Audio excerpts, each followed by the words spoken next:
you know, It's a you know, hot mess, I man. look a hot mess, man. It ain't my fault that you're not, used to, presenting yourself in a certain manner. I just look a hot mess today, bro. I'm in the Presenting middle of. myself in a percent. What you mean? So you saying I'll be out here looking like what you trying to say, man? I What you, mean, what I'm you not trying to saying say, nothing, bro? nothing negative. I'm not trying to say nothing That's negative, what bro. I'm I'm just saying, man. saying What you mean? I'm not used to. It's not your fault that I'm not used to. it's not my fault that you're not used to presenting yourself in certain manners that I What am. you Okay. what you mean? So you trying to say, are you insinuating that in some way that I don't present myself in a manner that's becoming of a king at all times?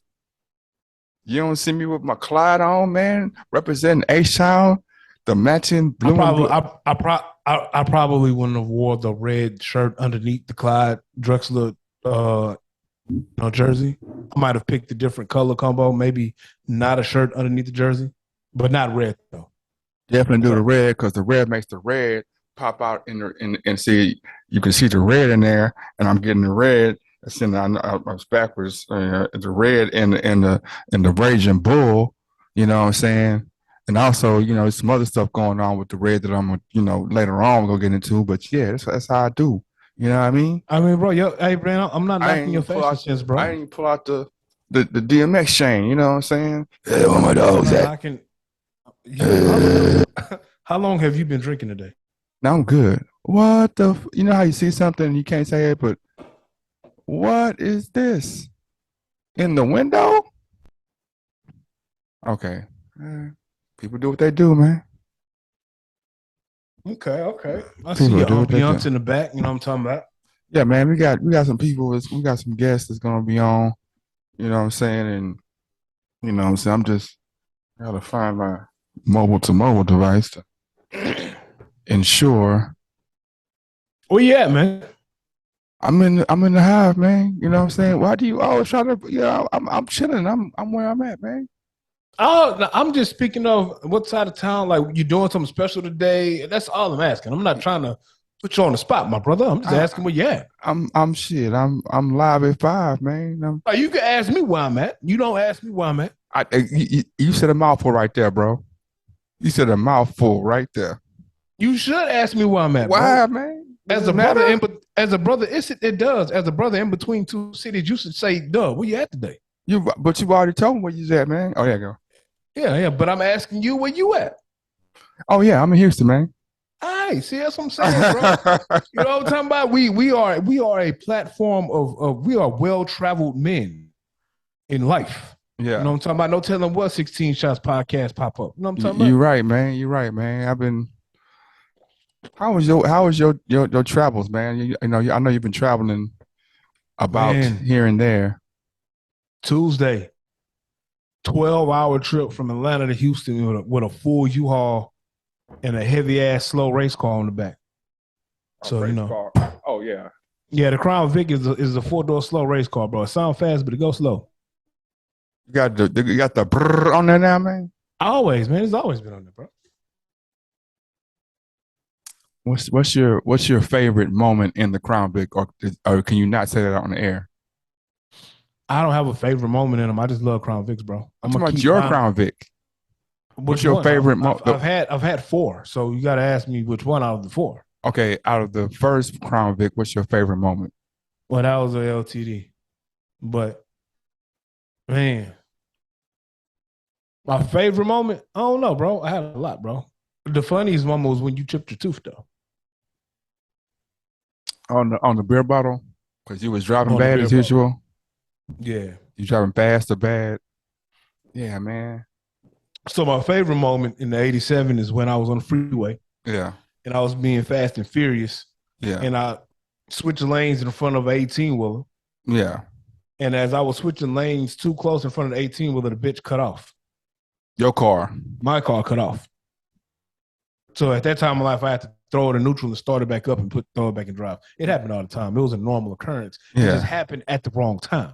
So you feel like Speed Racer, huh? You feel like you had. I mean, that's we all have like amazing moments that nobody's there to see sometimes. That man, if I'd have a camera on, man, I'd be on America's Most or America's Greatest Videos or whatever video show you could think of that you'd Well, have been viral. I thought I was gonna die. Let me be honest with you. Thought I was gonna die. And that's your favorite moment, the time you thought you was gonna die? Yeah, man, it's like an adrenaline rush, bro. Near death experiences. Oh man, I love nightmares. So like some people like to just have regular dreams. Yeah, I like to have nightmares. well, it gets deep with you, man. Sometimes. Don't ask me why. I like nightmares. I am not a psychologist. I don't I'm like not here to judge you. I don't in any way. I don't like the like for real like nightmares like being pulled over and sent to jail for life. I don't like those nightmares. I like the supernatural shit like fucking axe murdering aliens following me through the woods and I'm fighting back. And I'm doing some amazing MMA shit to the alien axe murderer. You know what I'm talking about? Those are like nightmares I like. You know what I'm saying? I don't like no shit that can happen. Like I'm driving down West Time and get pulled over by HPD and they're like, he has a gun. Pop, pop, pop, pop. No, and then I really didn't have a gun. It was just my wallet. I don't like the nightmares. So okay, let's like you always try to let's examine that. So you say aliens attacking you and you do amazing MMA moves on the aliens. Yeah. So these are humanoid aliens, I'm assuming.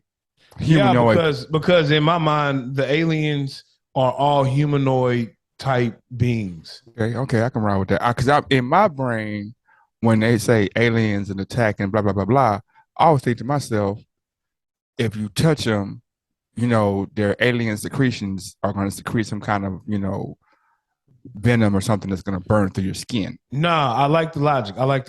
But in this case, in this case, our biologies aren't too different. Okay. But no, I feel you on that one as well.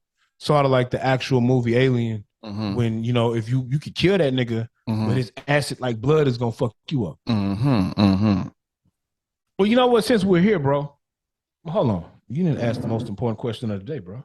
Yeah, man. When's the next time you come to Houston, man?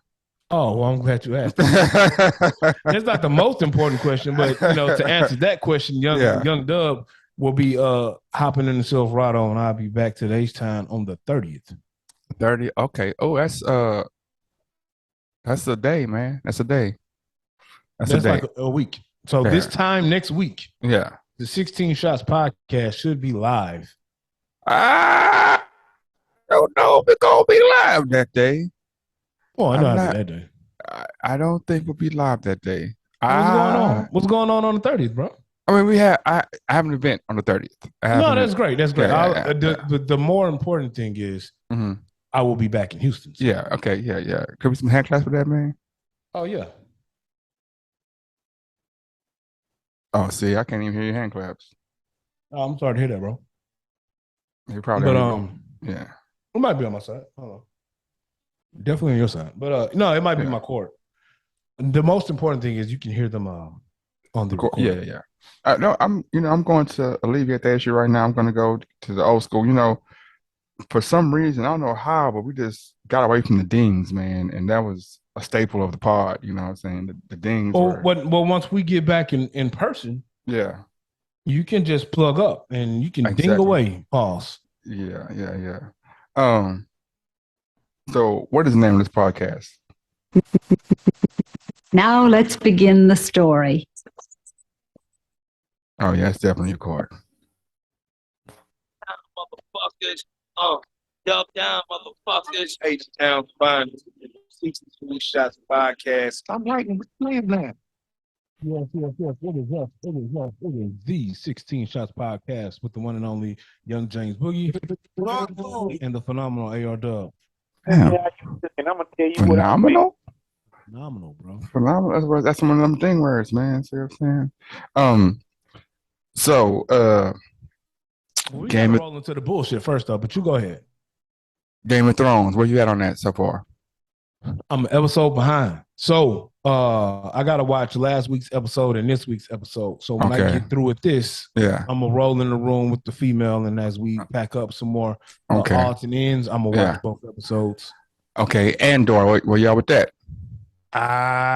See, I've been packing. I haven't had time. I'll probably check out Andor tomorrow. I know it's like 4 episodes up. So, and it's only like 30 minutes long, so you'll catch up with that quick. That ain't bad because I actually started watching it earlier today and had to stop. But it seemed the little 10 minutes I saw was fire. Mm. I mean, that's not what I would use. Fire ain't the word I would use, but you know, But it I was. like It Star was. Wars. So I mean, Yeah. I thought Solo was fire. But so I like the story they tell. Whoa, whoa, whoa, whoa, whoa, whoa, whoa, whoa! Did you say you thought Solo was fire? Cause it's like a younger version of them, you know what I'm saying? So it was Bruh, fire to me, bro. did Woody you Harrelson, say? in my defense, Woody Harrelson and Thandi Newton and the other nigga made it more fire because they was like a little gang and they was pulling off the little heist. Woody Harrelson. Woody Harrelson was in Solo. Woody Harrelson was I'm not. I'm trying. yeah, no, no. That's I'm how saying Woody Harrelson was like his OG. unmemorable it was. Yeah. Oh, he sure was. Yeah. Yeah. Yeah, That's what I'm Woody saying. Harrelson was like his OG. And Exactly, then man. nah, bro. I'm gonna tell you what made the movie. I'm gonna tell you what made Solo kind of trash. And Okay. it's fucked up because it ain't this dude's fault. What? That he was not a good actor? Childish Gambino ain't giving me like Lando vibes, bro. But I mean, when the one and only Billy D. Williams was Lando, it's kind of hard to replicate that. Like, I don't know if it's a nigga on Earth that can give you Billy D. Williams Coke 45. I'll fuck all the hoes vibes, bro. I mean, when you Billy D. Williams, man, you have to have somebody. First off, and this is a pause moment, but I don't. Childish Gambino doesn't elicit the women's panties the No, way I that feel you, bro. you know. It's not gay to say that Childish Gambino isn't the man's man that Billy D. Williams was or still is. The man's ladies man. You know what Yeah, I'm saying? but Slash, when you're the man's man, it's like, hey man, that man's the man. You know what I'm saying? yeah. That brother right there. You can't even you got he at no point have I thought that brother named Childish Gambino. I'm like, you'd be like, oh man, Childish Gambino.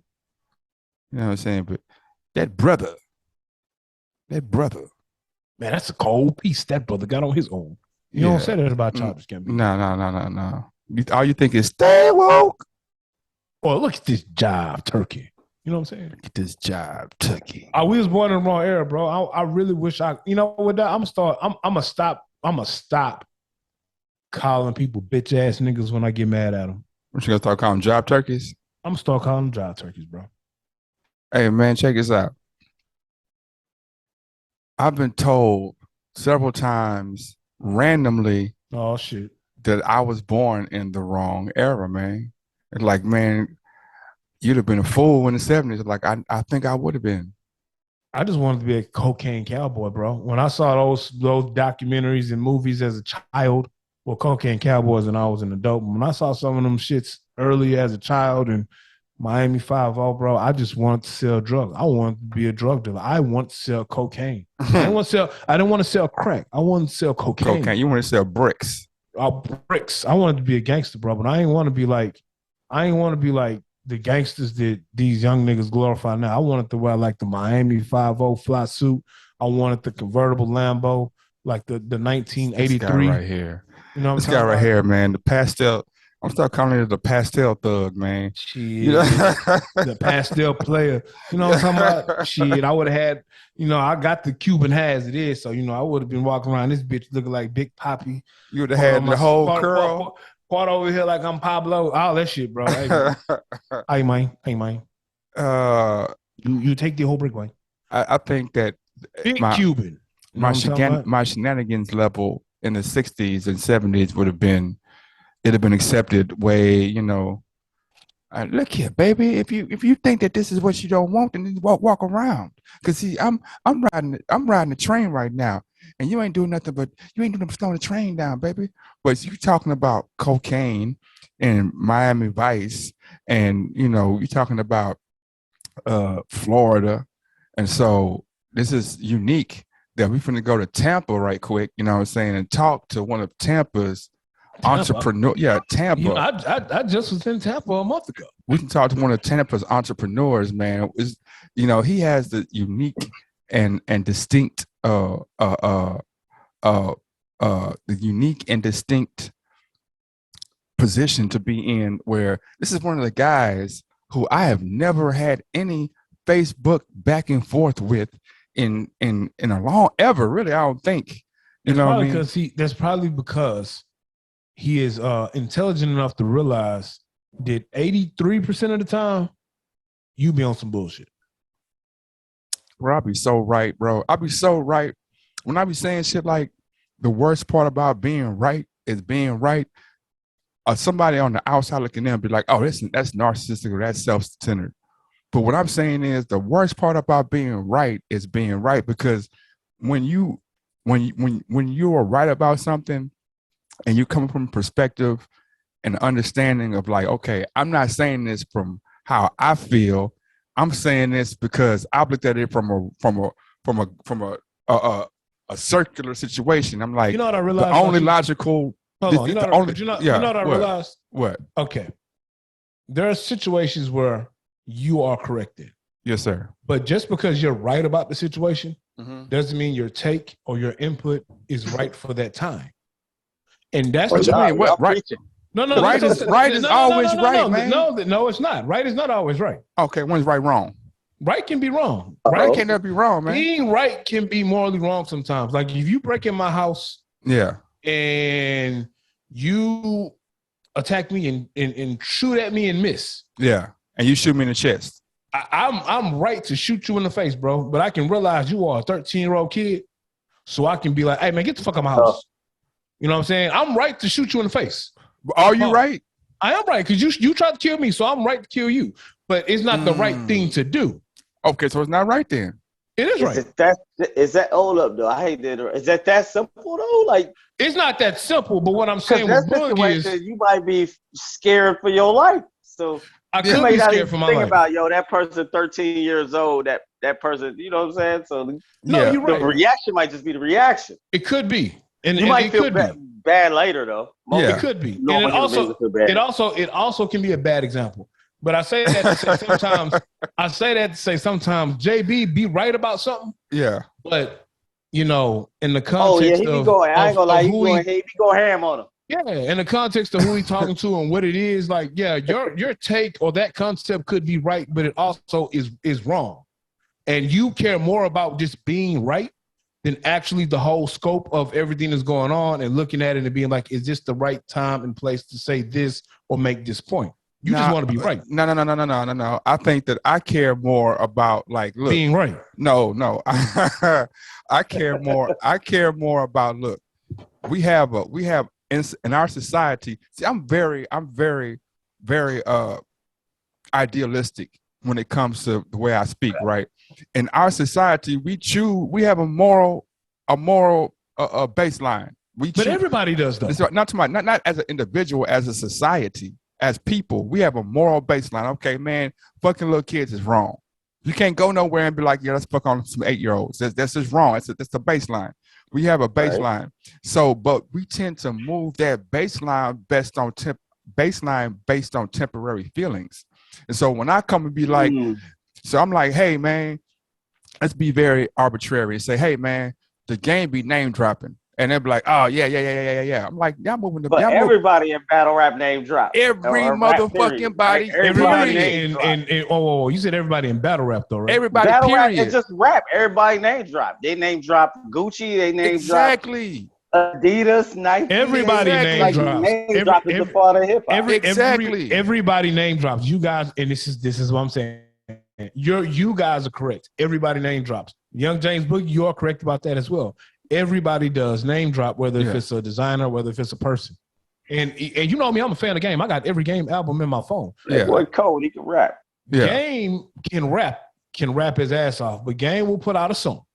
Mm-hmm. and in that one 16-bar verse, every fucking bar is name dropping a nigga or a female or something. You know what I'm saying? What? But it's the same shit that Jay-Z do. But that. Yes, bro. Jay-Z got a whole song called Tom Ford, man. Jay-Z got a song called Blue Diamonds. But that's a good one. Nobody say nothing about it with Jay-Z doing. That's what I'm saying. He got a whole. He has a song that says he has a song. No, stop. He has a song that says I don't pop Molly, I rock Tom Ford. But in the verses, he's not named. I get it, but you want to bet? on that he ain't name dropping the whole song? You would bet that every verse that he ain't name dropping? No, he ain't. He don't have a 16 full of nothing but name drops. How much you want to bet? He don't have a 16 full of nothing but name drops. All right, Jay-Z then came through with the Basquiat's, and I got what about the one him and Rick Ross? That's what I'm saying. Hold on. The coldest ones with the name drops. It's a difference if I name drop Basquiat or it's name dropping. No, nigga, you know what I'm talking about. It's a difference if I'm name dropping in a verse or my verse is name dropping. It's two totally different things. Hold up. So now time out though. The Tom Ford song, the whole concept is a name drop. Exactly. Because Rick Ross' whole album. I don't pop Molly, I rock Tom Ford, but he has substance in the verse. If this was a game song where he's saying, I don't pop Molly, I rock Tom Ford, in every bar of the 16s, he's finna name out a piece of Tom Ford clothing he has by name and the actress that he was with when he won. I think what happens is because a lot of people don't like how the game functions. We view it a different way. That line gets moved. The game whole album is not name drops. Like it's not. One song could be some name drop stuff, but he had a whole lot of content on his last album, like he's always had on every album. And every once in a while, you hear him drop a name drop and a metaphor, and it's a thing. And when it's the game, we be like, "Oh man, his whole thing name drops." But Jay-Z do the same thing. Ross Kendrick do the same thing. Rick Ross do the Kendrick. same thing. Yeah, Ross is. Yeah, but it's like maybe my definition of name dropping is maybe it's my definition. If you have a song that says I don't pop Molly, I rock Tom Ford, but you have some substance in the verses, I'm cool with that. But you don't think Game has substance in the verses, bro? Come on now. I think Game. Okay, so what I'm saying is it's even tougher. I just told you it's not every song. He just will put out a song. Yeah. And for 16 bars, he's name dropping every bar. But what I'm saying is not every song. It might just be one on the album. What I'm saying is he do that for the promote. He do drop that like initially for the promotional. Like that's kind of a habit, right? It'd be like extreme name dropping. The first stuff would be he'll do that as a habit. That's California shit. The Migos do nothing but name drop in like you talking about no substance. Every single bar. Something like this. I got this. But it's all they doing. But what I'm saying is, what I'm saying about being right and being wrong, and me having that baseline is like, okay, if it's good for the goose, it gotta be good for the gander. We can't. We always tend to like, oh, I like this person.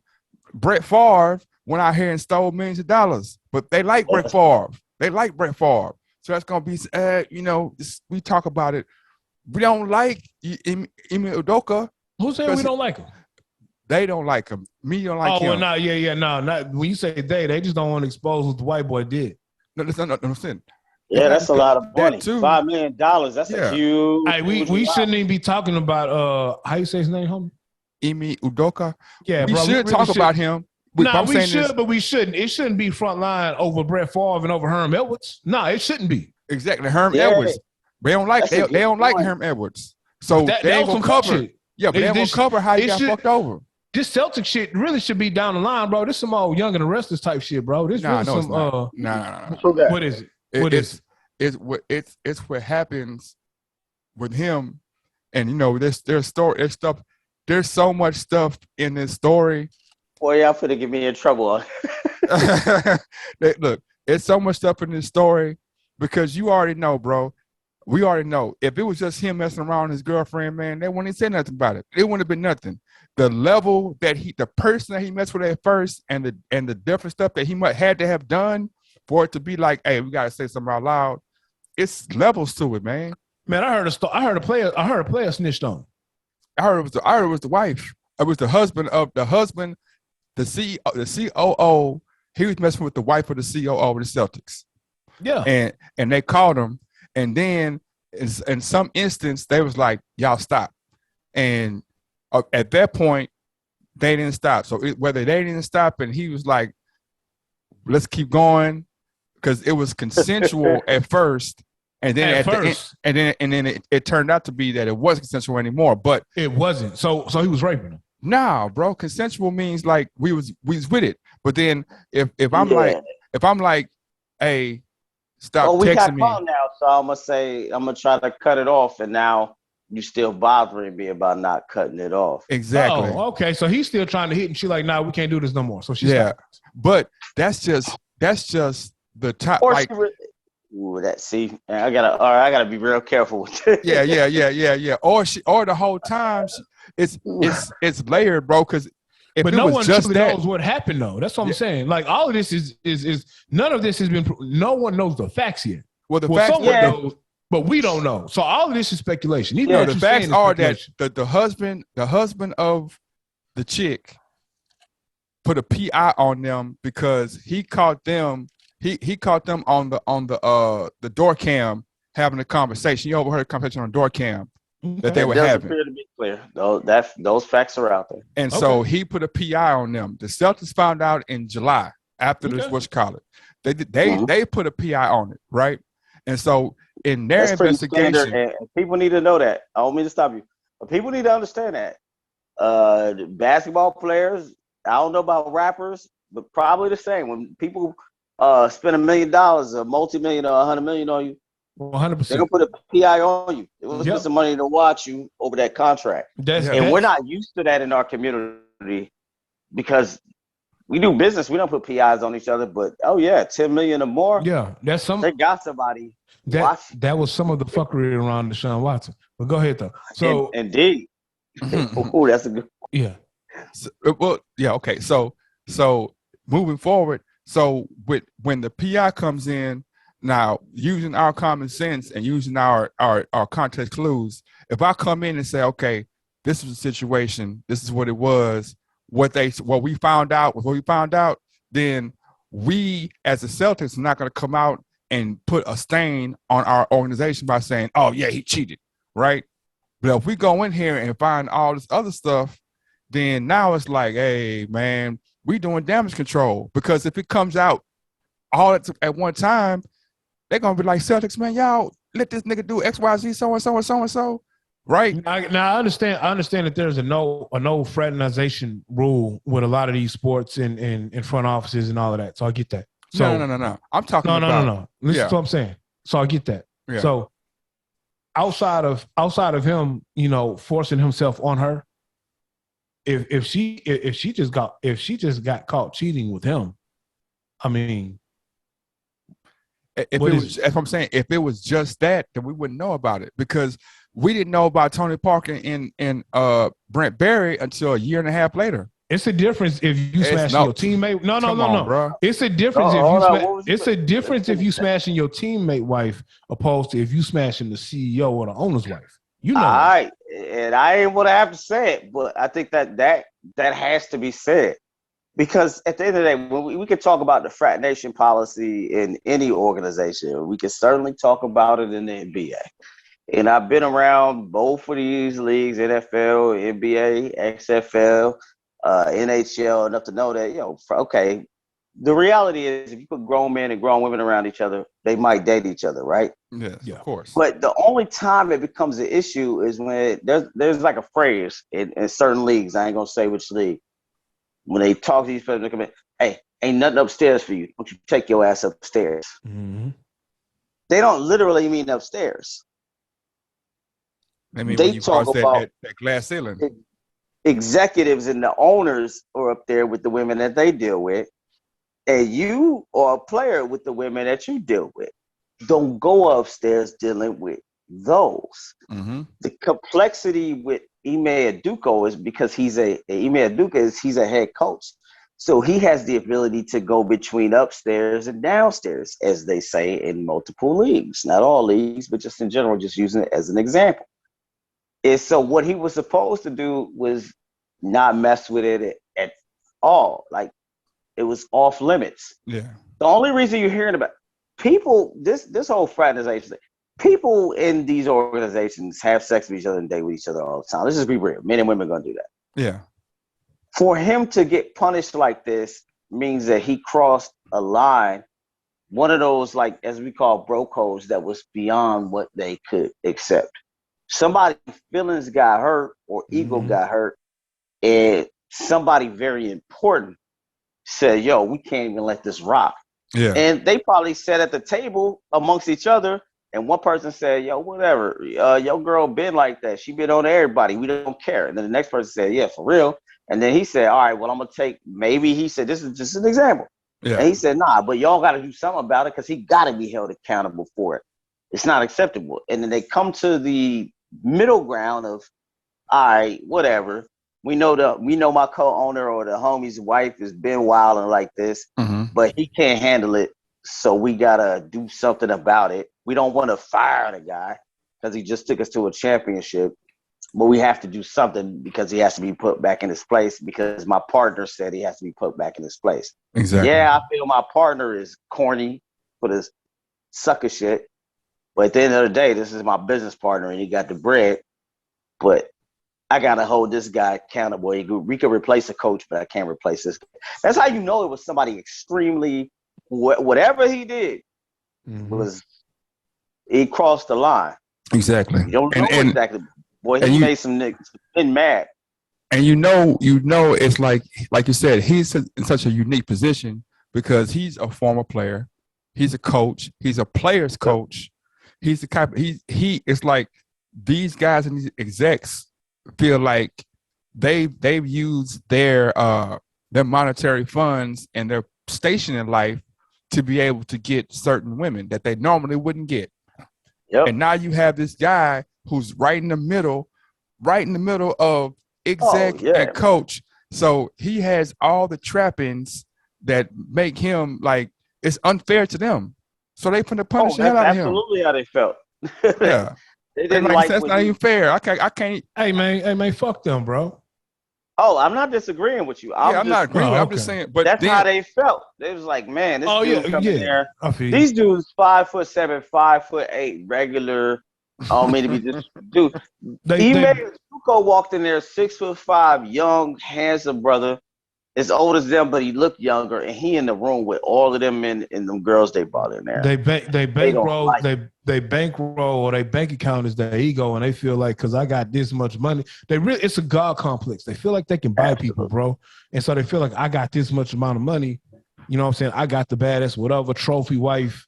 Yeah, and you can't. You wish you could hit this, and here come this man. You know he got a bank account, but it ain't matching his. Yeah, but he got a decent one up. He pulling your female off a straight just drip. You know what I'm saying? Not even that, because what I'm saying, he's a leader of men. He's making 11, 15 million a year. And so he has the money, and he also, to them, he's like, man, this dude taller than me. He looked better than me. Coming there with $11 million a year.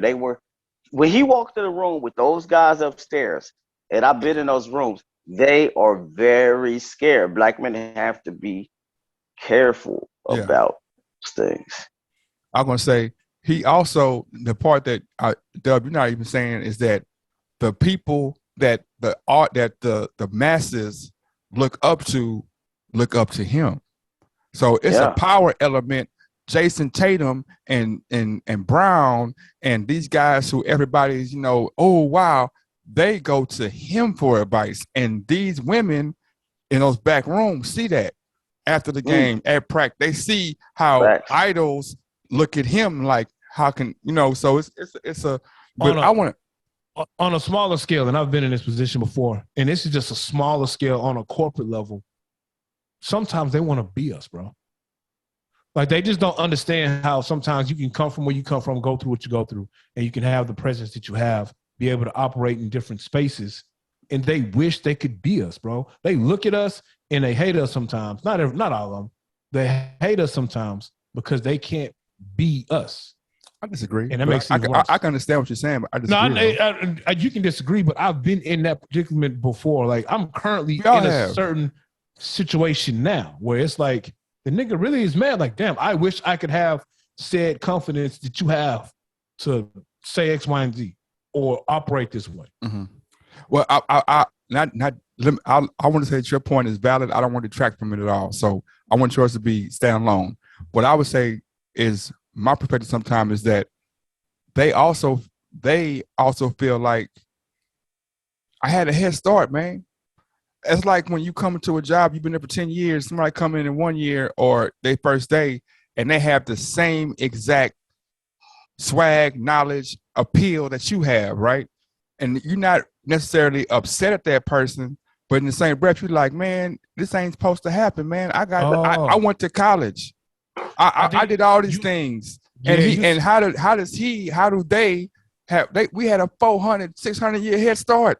They should never catch us. There's no way. How would you feel having a 400 year head start and somebody's right behind on your neck to the point where I got to change the rules for that to make sense? You just said what I felt. My bad. So you just said what I was feeling. Saying the same thing. Yeah. I'm saying he said what I was feeling, bro. It's not a hate. Knowing that though, and see, that's the thing. Knowing that as Black men, when we enter these spaces, we do have to be more careful about how we step in.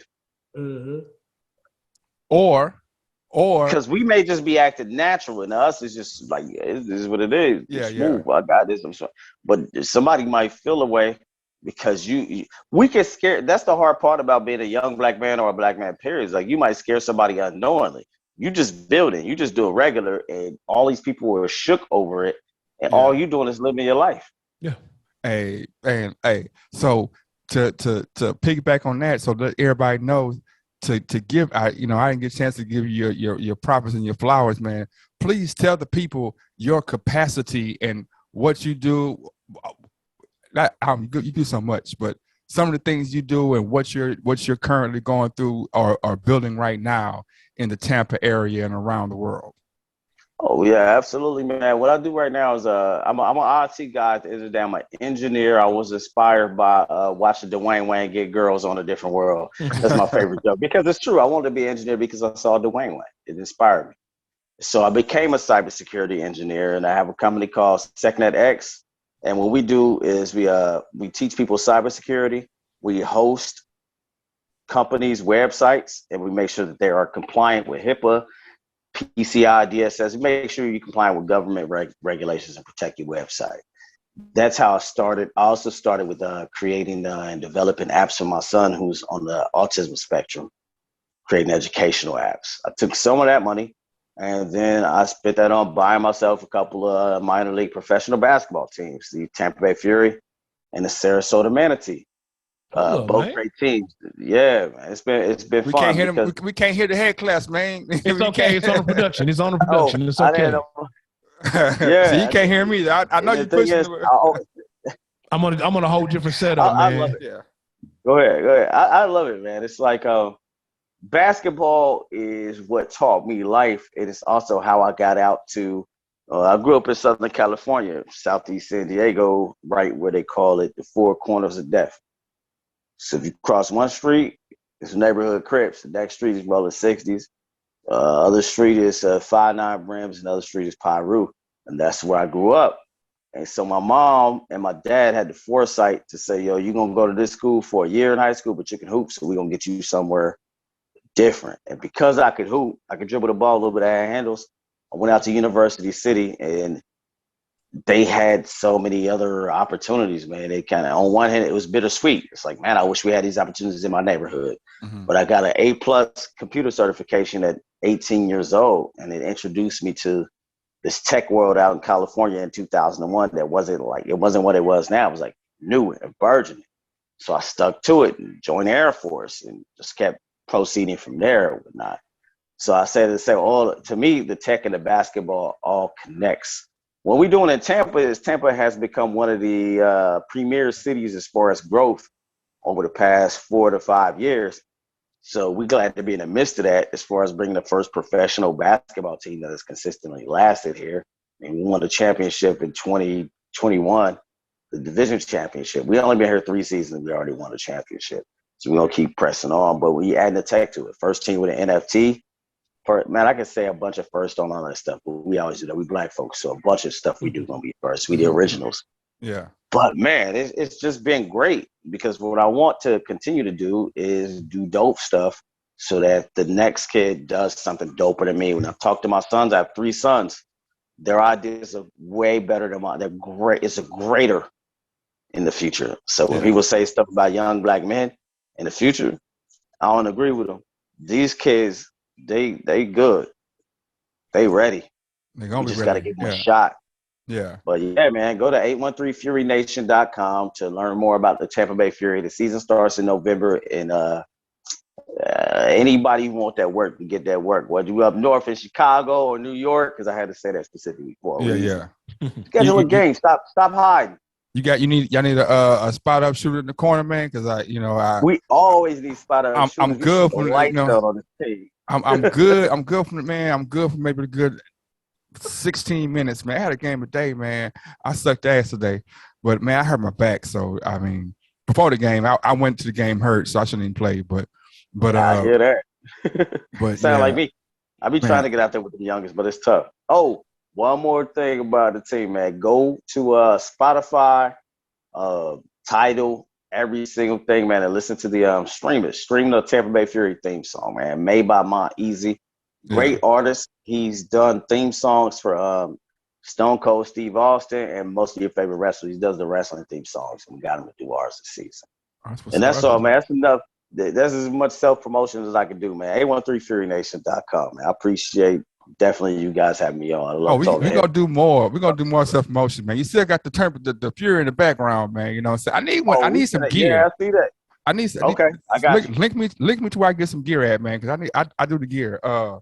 Okay. Yeah, I got you. Okay, so Houston has a huge Dub out this conversation. You can get in your phone. We've been talking about basketball. We've been talking about basketball. Houston has a really rich semi-pro pro basketball culture. That's a fact. Them boys cold. How and I know Chicago the same way, New York the same way. How do you guys reach out to those cities to say, hey man, because what I've learned the hard way is that people don't, most of the time it's not the talent, it's the mentality of the talent, right? So you can go to Chicago and find some guys that, man, you should be in the league, but I don't want to leave home, or I can get more street money, or it's just things, whatever. So do you have that issue? And I've been to Tampa a couple times now, maybe in the last 4 or 5 years. And when I went there, I noticed that, like I said, it was the mentality of the people, or where I went to, and it was like the mentality was like maybe like a third ward, or maybe like where you can go to pockets and find talent, but the mentality of the talent didn't match what I would like to hate to say it, but what New York and Cali has. New York and Cali understands that we have outlets. So if I got to change a little bit to get into this outlet, if I got to, cover up these tattoos this month, or if I got to put these sleeves on, or if I got to, I'm going to do that, because I know the next step is the bag. The next step is, eternity, as opposed to I'm going to stay real to my whatever. Yeah, absolutely. We do run it, and that is a great conversation to have, because it absolutely matters. Like, we do run into that. It's like, it's not like the lack of skill is there. We in the South, we're in Florida, so there's athletes galore. Yeah, they can play, they can hoop, they can play football, man, they can play any sport. Yeah, but because a lot of them haven't seen, like, a lot of times seeing it. Like, you mentioned Chicago and New York. If you're from Chicago and you went to a high school in Chicago and you was the tops, you could probably mention 5 or 10 players on your hand that went to the NBA from your high school. Mm-hmm. And in New York, you could say the same thing. That's not the same for Tampa. So they haven't really, they're just now seeing it translate. Yeah. They're just now. If it was football, totally different. Oh, yeah. Football, they know that translate because it's Florida. They know that translates straight to the NFL. They know that in football. Basketball, Tampa's not necessarily a basketball city quite yet. We're getting there, but they recognize that, it translates as far as football. They do not recognize that in Tampa yet, but we're getting there. So when we have guys like, and I want to give him his props, Maurice Spates, who grew up in St. Pete. Spates, NBA champion. He grew up in St. Pete. He has a league now. He's doing exactly what Drew League does here. Mm-hmm. Then you get people coming out. You start to create that culture where, it translates to this next level. We're sending guys, the past 3 years, we've been sending guys overseas to play basketball that never left the state. Mm. So they didn't realize that basketball could translate into that next level. and they were you talk about really skilled dudes. You saw them play. What? Imagine how skilled they are from what you saw, and they didn't even know it could translate to Israel or to Germany or to G League and anything that. This is all new to them. It's like, oh, I got skills, and they can go somewhere else because they just thought I got skills and I could just do tournaments in Florida. Cash tournaments. I can get the 4,000, the 3,000. Yeah, and they love that. It's an addiction here. It's in cash tournaments. To put some, I don't want to say salt, but just to put some. What's happening in Houston, what I see, and I don't know if it's like in Tampa, but now they specialize. So they'll be like, okay, we got the Fila Hoops League over here, where it's Filipinos only, or they got the six foot under league, or they got the Latino league, and so you're not watering down, but to an extent, you're kind of like closing down the market, where it's like it's not the 6 foot and under league, bro. It's a bunch of 6 foot under leagues, bro. You telling me I can come be Shaq? I can come be Shaq at 6 foot linebacker D tackle size, bro. Yeah. Oh, man, they got 6 foot unders. They got 5'7" under leagues. Do they have? I do see a lot of people specializing, but some of those have rules though. If people really look overseas, there are rules like that in the overseas leagues. Like it's like, you could play in the Korean league, but only 2 Americans can play on that team. Now, when I went over, it was like, no, you can't have it 2 Americans. You can't just have a whole team of Americans in they're gonna dominate, nigga. Everybody 5'5". But not even that. It's just, but it goes back to them knowing like, shit, this ain't y'all. This is ours. You're not gonna come up. This is our league for us. Yeah, we're gonna fill it up with our people first, and let y'all come over and teach us what y'all know. Enhance it. Yep. Yeah, and if we get to the point where we can eliminate y'all, like Spain, like Yugoslavia, Australia, to the point where we eliminate y'all together. We might have one coach from the U.S. or we might have one trainer, but we got to the point where we don't need y'all no more, man. We don't even want y'all no more. We'll build ourselves and run our own leagues. But I don't know if we can we fault them for that? Or I appreciate it. I appreciate it. I understand the logic. It's like, wow, that's my whole conversation about the African American experience in the United States. Like, we are quick to feed into somebody else's shit, but we don't want to sit down and just be like, you know what, this is ours, and y'all can't get like it. Whatever it is, this is ours, and y'all can only be participants and helpers. Y'all can't be owners. Y'all can't dictate no culture. Y'all can't dictate no rules. This is ours. Y'all are just watching from the sidelines. Y'all not. I don't care how much money you come with. You know, like I said, I'm glad you're here. I want to ask y'all a question. Well, hold on. I don't want to pivot off of basketball. Y'all on y'all basketball thing, man. I'm just a linebacker. Well, we kind of on community economics too at this point. All right, cool. I'm glad we're here then. So look, this is why I've been trying to figure this out for the longest. Especially with this. I ain't gonna say no. It's been going on for a minute, but it seemed like every other week, some young rapper is getting killed or gunned down or whatever. So I'm trying to figure out how come hip hop is old enough now. We have enough billionaires in hip hop that we like to brag about. Why we don't own hip hop? Why we don't own that space? I think because it's hard. I don't think you can own an art or an art form. You can't, but like Leor Cohen should not be, and this might sound like hate. I don't think Leor Cohen should have the position in our code in hip hop that he has. He shouldn't have it. Why not? He only has it because it was given to him. Like we as our artists gave him validation. No. Why not? He took that, bro. But that's a problem, though. He shouldn't have been in a position to take it. No, because he introduced us to, I don't want to say that J word that ends with an ooh, but he brought. No, say it. I don't know. Not gonna say, bro, we already about to get canceled because the stuff you say all the time, man. I can't be this. I don't know what this J word is that ends with an ooh. So,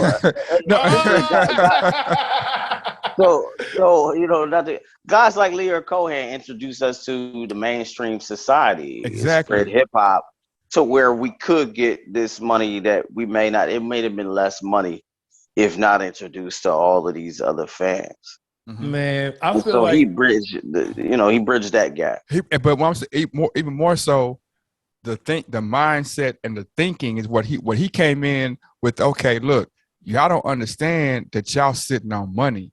Y'all really are money printers. Y'all print money over there. Yeah, it is. I don't think he's the only one to realize that, though. No, he's the one but he's the one that's like, okay, we're gonna stop doing the chilling circuit, and we're not gonna even worry about that, and we're gonna go straight to Reebok and be like, hey, Reebok, cut that check.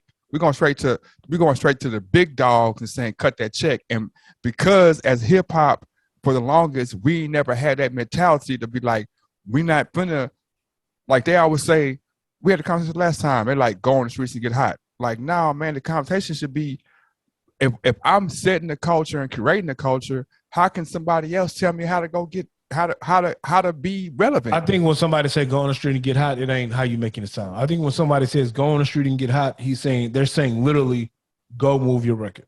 Now, what I'm saying is, I think it's weird to me that you fast forward 20 years and the Jay-Z's of the world and the Puffies of the world, all these niggas are screaming independent this, independent that.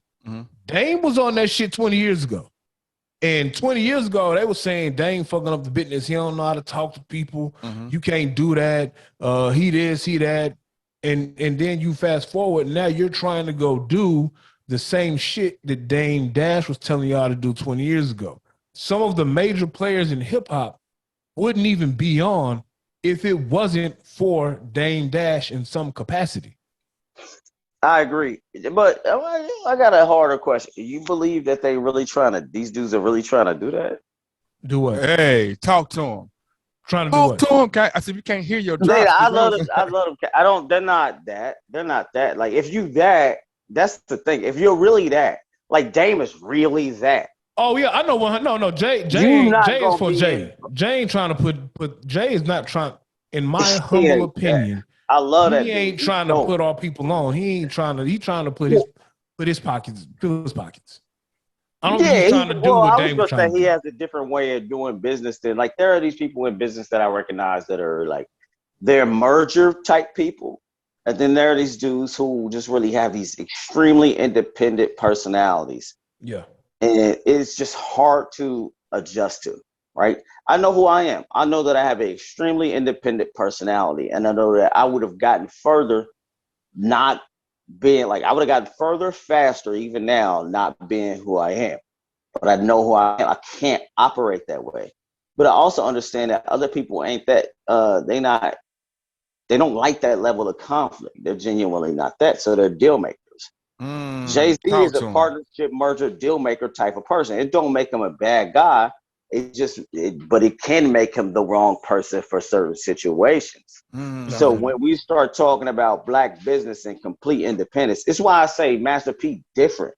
Yeah. Than all of them they talking about. He may not have made so much money, but when it came down to it, Master P said, "Yo, all right, cool. I'm gonna create it myself. I'm gonna go talk to the people that make soup myself and make cereal myself." So he did it. But that's not Jay. Jay gonna say there's a faster way. I'm more innovative. Somebody already does that, so I'm partnering with them to do that. But when you do that, then you lose a little bit. You always lose a little bit of power in partnerships. But you can also gain amount of funding and then leverage it later. Yeah. And that's what I'm saying. That's where black people's conflict always is. It's like we get to a point in our business where it's doing really, really great. Yeah. Then now it's like, how can we shift to the next level? Should we make this deal to push it to the next level? Because it's going to change everything. Should we? Because we got people to pay for it, right? We got people to feed. So it's like, I was offered, even when I talk about like before the Tampa Bay Fury, the Sarasota Manatee team, it was a losing team. And some folks from a particular culture, they gave me a podcast show. I was on a podcast, but they gave me that so that eventually they can offer $30,000 to buy 30% of the team and then take it over and move it to, I think, 30 miles south where it just wouldn't have been us anymore. Yeah. But if I had done that, there's a choice to this. Like, okay, if I take that deal, these players get paid this amount, I get paid this amount. So you're helping feed people's families. Yeah. But if I do that, I don't know that that's going to be the same the next year after. They might get rid of all of them. So now we have to make these complicated decisions as business owners. It's not complicated though. Been wrong if I it ain't complicated. It ain't complicated. Would have got paid. Cats would have got paid. But it ain't complicated. Now, would I have been wrong for selling? Yeah, it ain't complicated. But them brothers would have got paid I would have got paid. I don't think you would have been wrong. Wrong? I don't think you would have been wrong. It's just it's a business decision. So nah, man, nah. But we ain't talking about business. No, I didn't do it. We're not talking about business though. Well, what we talking about then, Bull? Because if we talking about business, business has no heart. Business has no emotion. Business has no. All business cares about is the end, the numbers. What how the numbers fix? If we talking business, then color don't matter. Culture doesn't matter. That's what Lior talks business. He like shit. Okay, numbers. We gonna have this. It's 0.95 is what the stream is. That's the business of it. Fuck what the influence that you have in the culture and what the long-term effects of. We talking about business. If we were talking, but see, that's my thing though. Like Lior is strictly business because all he looking at is the numbers and the dollars. That's what I'm saying. With us, we at one point I get what y'all saying. At one point we hip hop is young. We needed help to get hip hop to the status with some of the other genres. It's there now. We have billionaires in hip hop. I get we have certain things like United Masters. Dame got his own streaming company. Mm-hmm. I don't understand how come we as billionaires in hip hop now, we aren't owning hip hop. Like at this point, we should own hip hop. You know what I'm saying? I feel like creators should be running to Dame Dash to figure out, and me included, us included, how we can get on your streaming service. You know what I'm saying? If I'm a new artist, I'm probably finna go find out, hey man, how can I get on United Masters? Or are there other Black-owned labels or distributions, companies like United Masters that I can be a part of where we can own more of our genre, our music? We can take more control over this influence and stop a lot of the bullshit that's going on within the genre or the culture, as they like to say it. So you talk about a mixture of business and a mixture of you talking about morals within business, and that's my point. Is the reason why if I look by the numbers, I would have sold that team and got all the homies paid, and they'd be like, "Yo, you lit." Yeah, but that ain't the morals. I thought about it long term. I said, I'm not doing that because there's more to that. We own the content that we already videoed, and you already did this. There's more to it, so I didn't do it. But that's tough long term to sell somebody, right? Because yo, give me my $2,000 now. Give me my 20 grand now. It's what a lot of issues that Black companies have with their partners and employees. A lot of people be like, yo, I'm on my brand now. Oh, what you mentioned though about Dame Dash? Everybody know Dame Dash is running around Lakeland and Tampa right now. He owns part of a semi-pro football team that's here, and he's starting a studio up in I think Winchester or something like that, somewhere in the Lakeland area. So if y'all want to reach out to him in Tampa, whole area, Tampa, Polk County, definitely do, man. He's looking to do some stuff here. I'm gonna say, like you were saying about the business. Okay, first off, I have honest ass conversations. We don't get taught business ethics as Black people. We don't get taught that. This hinders us as a culture immensely and repeatedly, right? Why we don't get taught it though? Because we don't get taught it because for two reasons. One, because we're usually in a feast or famine type of market where like we got to get it. We don't have like when you go to school, they don't tell you to be an engineer because you like it. They tell you to be an engineer because you make money. We're not taught to be something that we like. They're taught to be something they like because they feel, and I'm saying they can be anybody, but they're like you can do whatever you want because they understand that having the bag is not the goal. Being happy is the goal. So if I'm happy, the bag coming with that. If I'm happy and enjoying what I'm doing and loving my profession, how can I not get the bag? And even if I don't get the bag, what am I bad for? I'm loving what I do. But that goes to that speaks to some of the head start you spoke about earlier, where a lot of times we're not in a position to just go out and say, I'm going to do this because I love it. I'm in a position to say, I'm doing this out of necessity. Mm-hmm. I gotta put food on the table. I gotta keep covered over our head. I gotta, you know what I'm saying? I gotta be the breadwinner. So a lot of times, I agree. No, a lot of times when we go into it, we already behind a ball as you speak, and we trying to play catch up. So now I'm out here doing this not because I love it, but because I'm getting the bread to take care of what I need to take care of. Okay, question for both of y'all. Growing up, as a young African American person, what was your family building towards? What was your family like? What was your family saying? Okay, we doing this. What was your family building towards? I don't think my parents had that building mentality. Like my dad worked. I had a work ethic. I saw a man supposed to get up and provide for his family. Mm-hmm. My mother got up and worked and helped my dad provide for the family. So I had two parent household, and they both were great examples and worked. Mm-hmm. They had savings, of course, save for a rainy day, put up for a rainy day. That's what I heard. Put up for a rainy day. You never know if you're going to get sick, you be out of work. You need to put up for a rainy day, have some savings. Now, I didn't have the family. You know what I'm saying? My mom and my dad, they weren't hip to investing into trying to start this business entrepreneurial spirit over here. Mm-hmm. Nah, my old man was a country dude who grew up picking cotton, playing football, and from there welding, working a factory job. And at that time, if you get this factory job with this skill, my nigga, you made it. And so my tea lady was, if I get this secretarial job here doing this, that, and third, nigga, we made it. So that's the mentality that they had. Buy a house, have a family, save for a rainy day. Yeah. And oh, there we go. I can hear myself. I agree. I mean, man, my mom had me when she was, my mom was brilliant. She was 15 years old. She had me. She graduated high school that same year. So she had me about 16 years old. My dad was 17. So they didn't really have, you know what I'm saying? They're not thinking about the build. It's like, how do we survive? Exactly. They not even, they like, how do we get through the next day? My dad was a drywall guy. He was a labor guy. So thinking about the long term just wasn't there. It was like, how do I get through the next day to pay the next bill? My mom, on the other hand, like he said, it was very interesting because she continued to get educated, and she was a genius. She was already smart.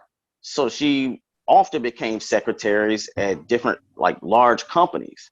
And so even though she may not have had like all the power, she knew where the information was. So she made sure to like take his son to work days so I could see how they operated KPMG or SAYAC and stuff like that. She knew she wasn't going to be president of that company, but I got to see it. But we was just surviving. We didn't and that's my point. Unfortunately, like we couldn't build. We was just trying to eat and live. And so that's my point. My point is saying that as a collective, as a diaspora, I hate that word. I can't say it right. If Dub was on his note, he could push the button and say ding, and we get. But anyway, I don't have a ding. I know, man. I just got Pimp C quotes. But okay. No, I was gonna say that. I can't say that quote. What I was gonna say is what's unique about it is that and I love the way y'all answered, because what y'all said was that we were trying to make it, our family was trying to make it, so it was trying to get to the next day. But what I'm saying is, like, what other cultures do, they have that same struggle, but they're like, okay, since we struggling already, I'm not going to go struggle working for that guy, because I know that guy over there doesn't have any influence or any help he doesn't want to help my community at all. I'd rather go over here, and I might not make $20 an hour. I might make 15, I might make 12. But I know what this guy is doing. He looks like me. He has my same issues, or we're working in the same motion, so that I'm gonna say it.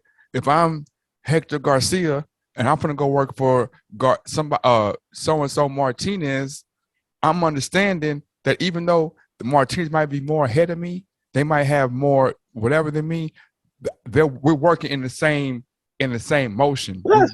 But what we will do, and it's a product of slavery. Of course, I understand that slavery and some of these situations.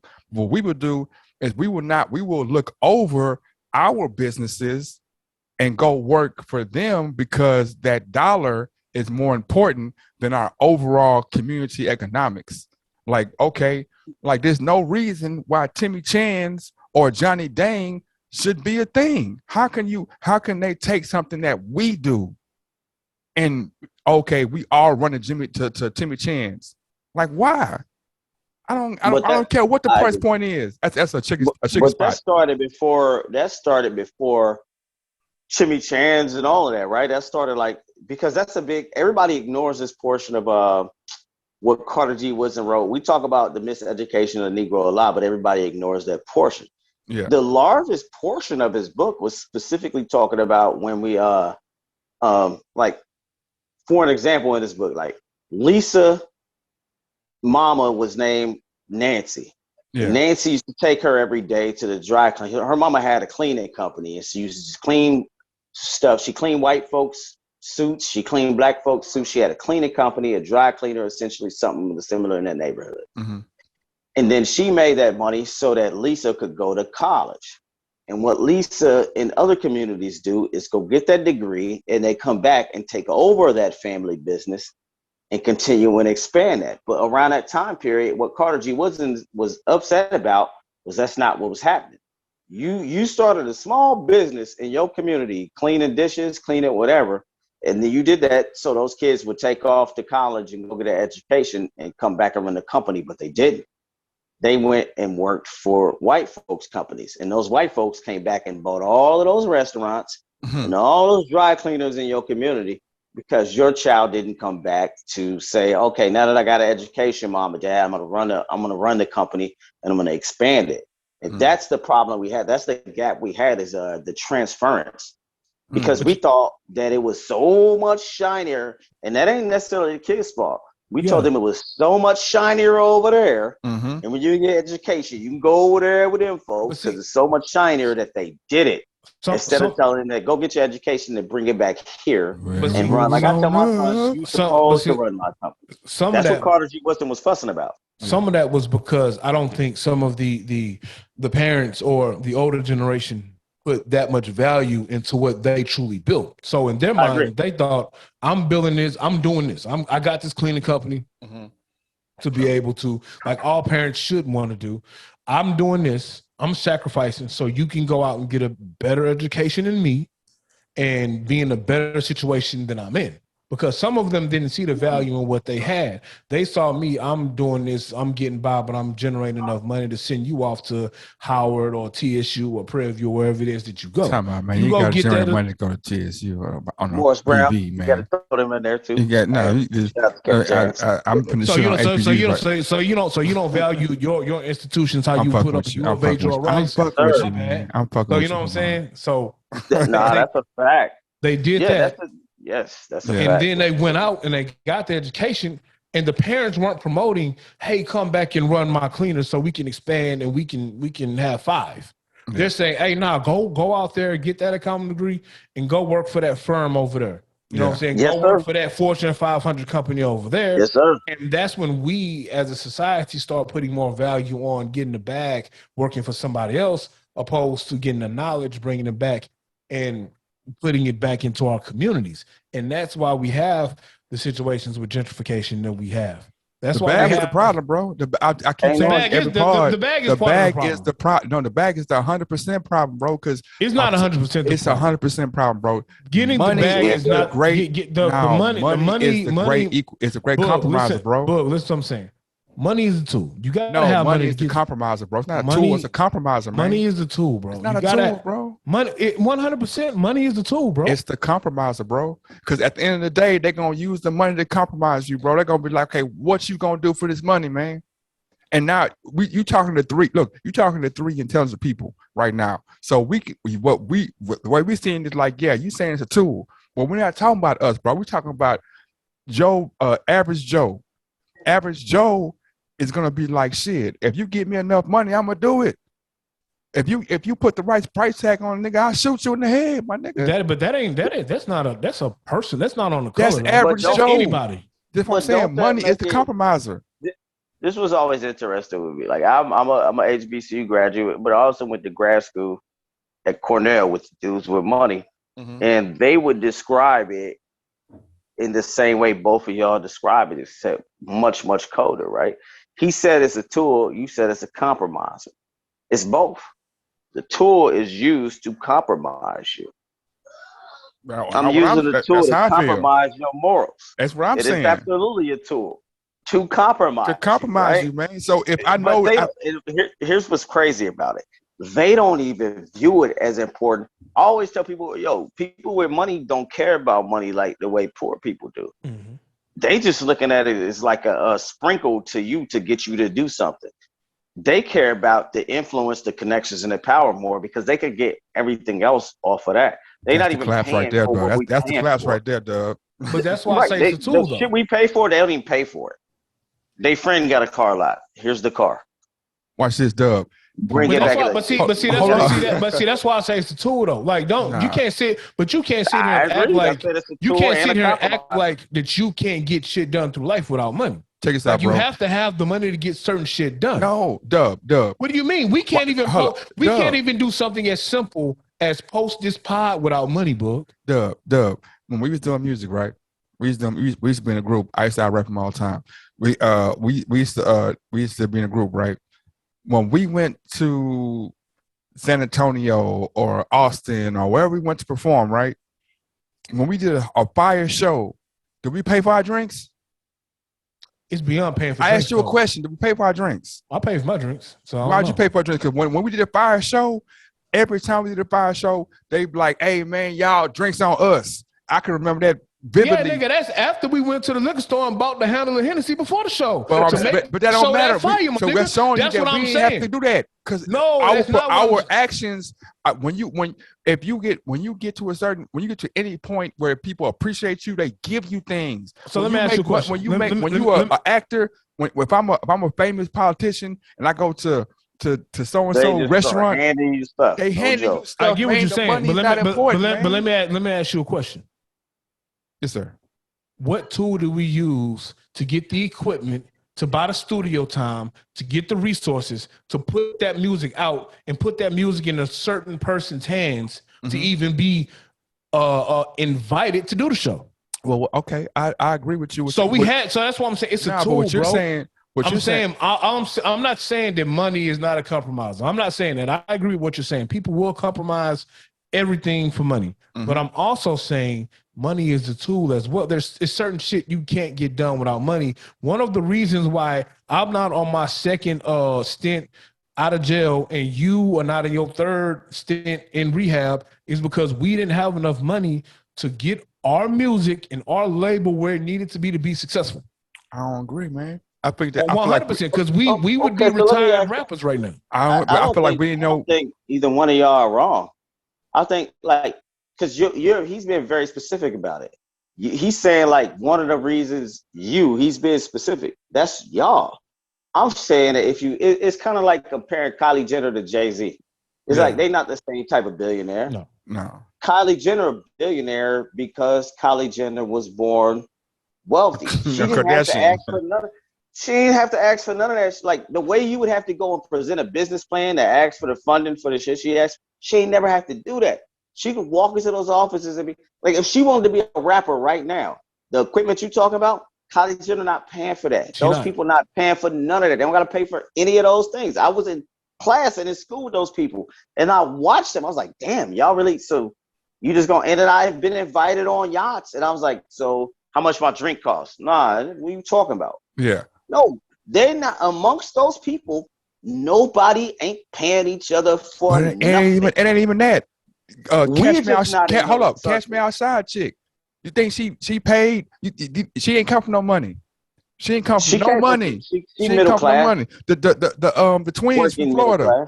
The twins from Florida. The Island Boys. The Island Boys. They ain't come from no money. But what I'm saying is, if I'm showing that I'm viable, people with money gonna be like, shit. Okay. We gonna invest in you, man. We didn't understand that. But also at the time that we was doing music, you have to realize the platforms that the Catch Me Outside Girl and the Island Boys had weren't there. They were not available. Bro, that don't matter. That don't matter, bro. It does matter, bro. Understand. It does matter. It does matter. We didn't understand because it makes you more viable. They have ways to sell their viability faster than what you and I and he did. I'm saying we didn't understand. We knew that we were talented. The platform wasn't there. That's what I'm saying. But see, you talking about to the couch. You're talking about people who went viral off of one bullshit ass sensation, and they could they calculate their numbers and present those numbers, whereas a lot of that wasn't available in the past. It wasn't available. I'm saying that we didn't understand, like, we understand that, okay, we have a talent, we are talented, we have a vibe, however you want to put it. We felt like we had to go through channels and go through the rat race to get there. If we'd have had the mindset to be like, man, let's just get this, like Jodeci did, like the Wu-Tang did. We're talking about before us. Jodeci did what? Got in their car, drove to New York, and said, we're not coming home until we get signed. Wu-Tang was like, okay, we're not signing as a group. We sign as individuals because we believe in our talent and we know we got talent. Like, the mindset is more important than the path. And your mindset is important. Catch Me Outside, girl.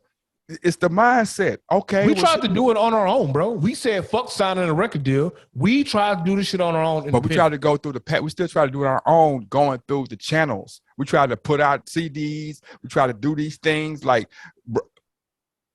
okay, I'm gonna say it. So there was a time when MySpace and What's Color first popped off, and I put all our music on MySpace, or I put our music on MySpace.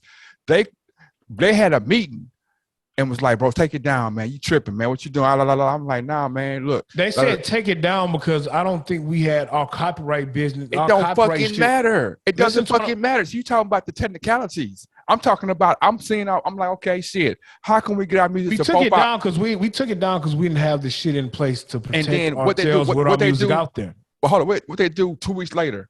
Hey, man, make me a page. Make me a page. Put it out anyway. Wrong with having a page for marketing. I'm just saying, don't put the song out if we ain't got the shit to protect us. But that's what I'm saying. You're not hearing what I'm saying. You worried about technicalities. What I'm telling you is that if we get on MySpace and Sony picks us up, you think they're gonna give a fuck if we got if we got the song ain't protected? Man, fuck that shit. No, they figure out the technicalities. There's money in there, figure out the technicalities for you later. They don't give a fuck about that. What I'm saying is the mindset of worried about going through the channels when they run the business. So they make the rules. So they don't give a fuck about the shit we're talking about. So you really don't, you say, fuck the rules, fuck protecting yourself. I can put this song out today and then I can throw it on MySpace. Yep. And a big artist can hear it, steal my song. I can't do nothing about it. Has it ever happened? I mean, we say it happened with Grills. I asked you a question. Has it ever happened? Yes. Have you ever heard something, man, shit, I had this $1 million hit. So-and-so came out with it. And no, man, it don't happen, bro. I literally just told you, we thought, including you, did it happen with Grills. Man, it was 3,000 Grill songs, man. No, everybody had a song about Grills. I really only heard 2. If you only heard maybe 3, if you only heard 3, if you only heard 3 Grill songs, then you would listen to music, bro. Everybody you got people in California. So you telling me they got grills on the internet that people selling them for $20 a piece, but it's only one grill song? Everybody, I'll say this: a lot of people had a grill song, but y'all's might have been the most original. But I can't necessarily speak specific to music, even though I love music and I made some beats myself, and I feel like, this beat sounded similar to mine. Like, I just feel like that a lot sometimes, like really specific. Yeah. But when I talk about, I'll take it to tech because I understand that. In tech, if you come up with a software idea, you build something, and you say to yourself, I'm not going to build this app or put it out there because I think somebody else bigger is just going to build it and spread it out before I do, then you're selling yourself short. You got to get the idea out there. Are you going to protect your idea before you put it out, though? But what you scared of, man? I'm going to tell you how we do in tech. No, we shoot the shots, throw it all at the wall. Because I don't have a genuine belief that I wouldn't have came up with the idea if I thought you could come out with it. And if I don't think I can come out with something better and add improvements on it before I wouldn't put it out. No, you got to shoot the shots. I'm not going to hide the shots because I think you might take the same shot. You know what I'm saying? I'm not going to not shoot the 3-pointer because I think somebody else is going to shoot it. We're not shooting threes. They shoot threes. Somebody else is going to shoot the threes too. Yeah. And so I feel like I'm a better 3-point shooter than you. So fuck it, we can all shoot threes. So we go play the game, right? So y'all thought process is fucking. I ain't gonna do no paperwork. If the idea is No, fire, it's fire. I'm that's gonna put it not what out. I Nobody's said. saying that, bro. But what I'm saying, But that's what I said. no, Though, that's what I'm saying. That's what I'm saying. No, the mentality, what you're saying is that we gonna hold it until no. That's fuck the not. paperwork. No. Stop. That's not what we said. Yeah, that ain't say don't do no paperwork. We ain't say fuck the paperwork, Boog. You said fuck the paperwork. All we said was take it down until the paperwork. Let us get the paperwork, then put it back up. How many singles we had on the charts at the time? It don't matter, Boog. Listen, no. Ask the question. It matters. How many singles? We had zero on the charts. Okay, so we have zero shit on the charts. But you said, hold on, let me finish. 5 minutes to do the paperwork, bro. Let me finish. We got 0 hits on the charts. We have a computer full of songs. We got this application that says we can put our music on the application. People can hear the song. And y'all like, nah, take the song down. We got the paperwork. Fuck that paperwork, bro. We do that shit on the backside. Last time we said fuck the paperwork, a nigga called a radio station saying take your songs off the radio that we was rapping on. Right or wrong. Fuck that nigga, man. Is he famous now? Is he making money now? Like I'm saying, all I'm saying, history will tell you the truth of what, like, you. I'm not saying you wrong. I'm just saying that the mindset, the process of thinking that it has to go through these channels, bro. They change the channels every day. You try to make it sound like the process of having your paperwork straight is a stupid process, and no, that's not the case. In the long run, no, it's not. Okay, watch this. Name me an artist on this planet who was like, shit, I had this dope ass idea, but I ain't have paperwork right, so I never got anything. I don't even know artists that intimate, so of course I can answer that question. But you can't. You would know the failures of artists. We know. Okay, let's talk about Peter Guns and what's called Lord Tariq.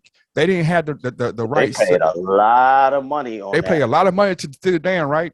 But they still got the tour for 10 years. Right? They got to do it. Yes. So you saying take a shot at it? Is that different from hip hop? That I love hip hop, but I'm more so. I don't know, man. I'm a jazz musician, so when I do jazz gigs or I just play, I don't.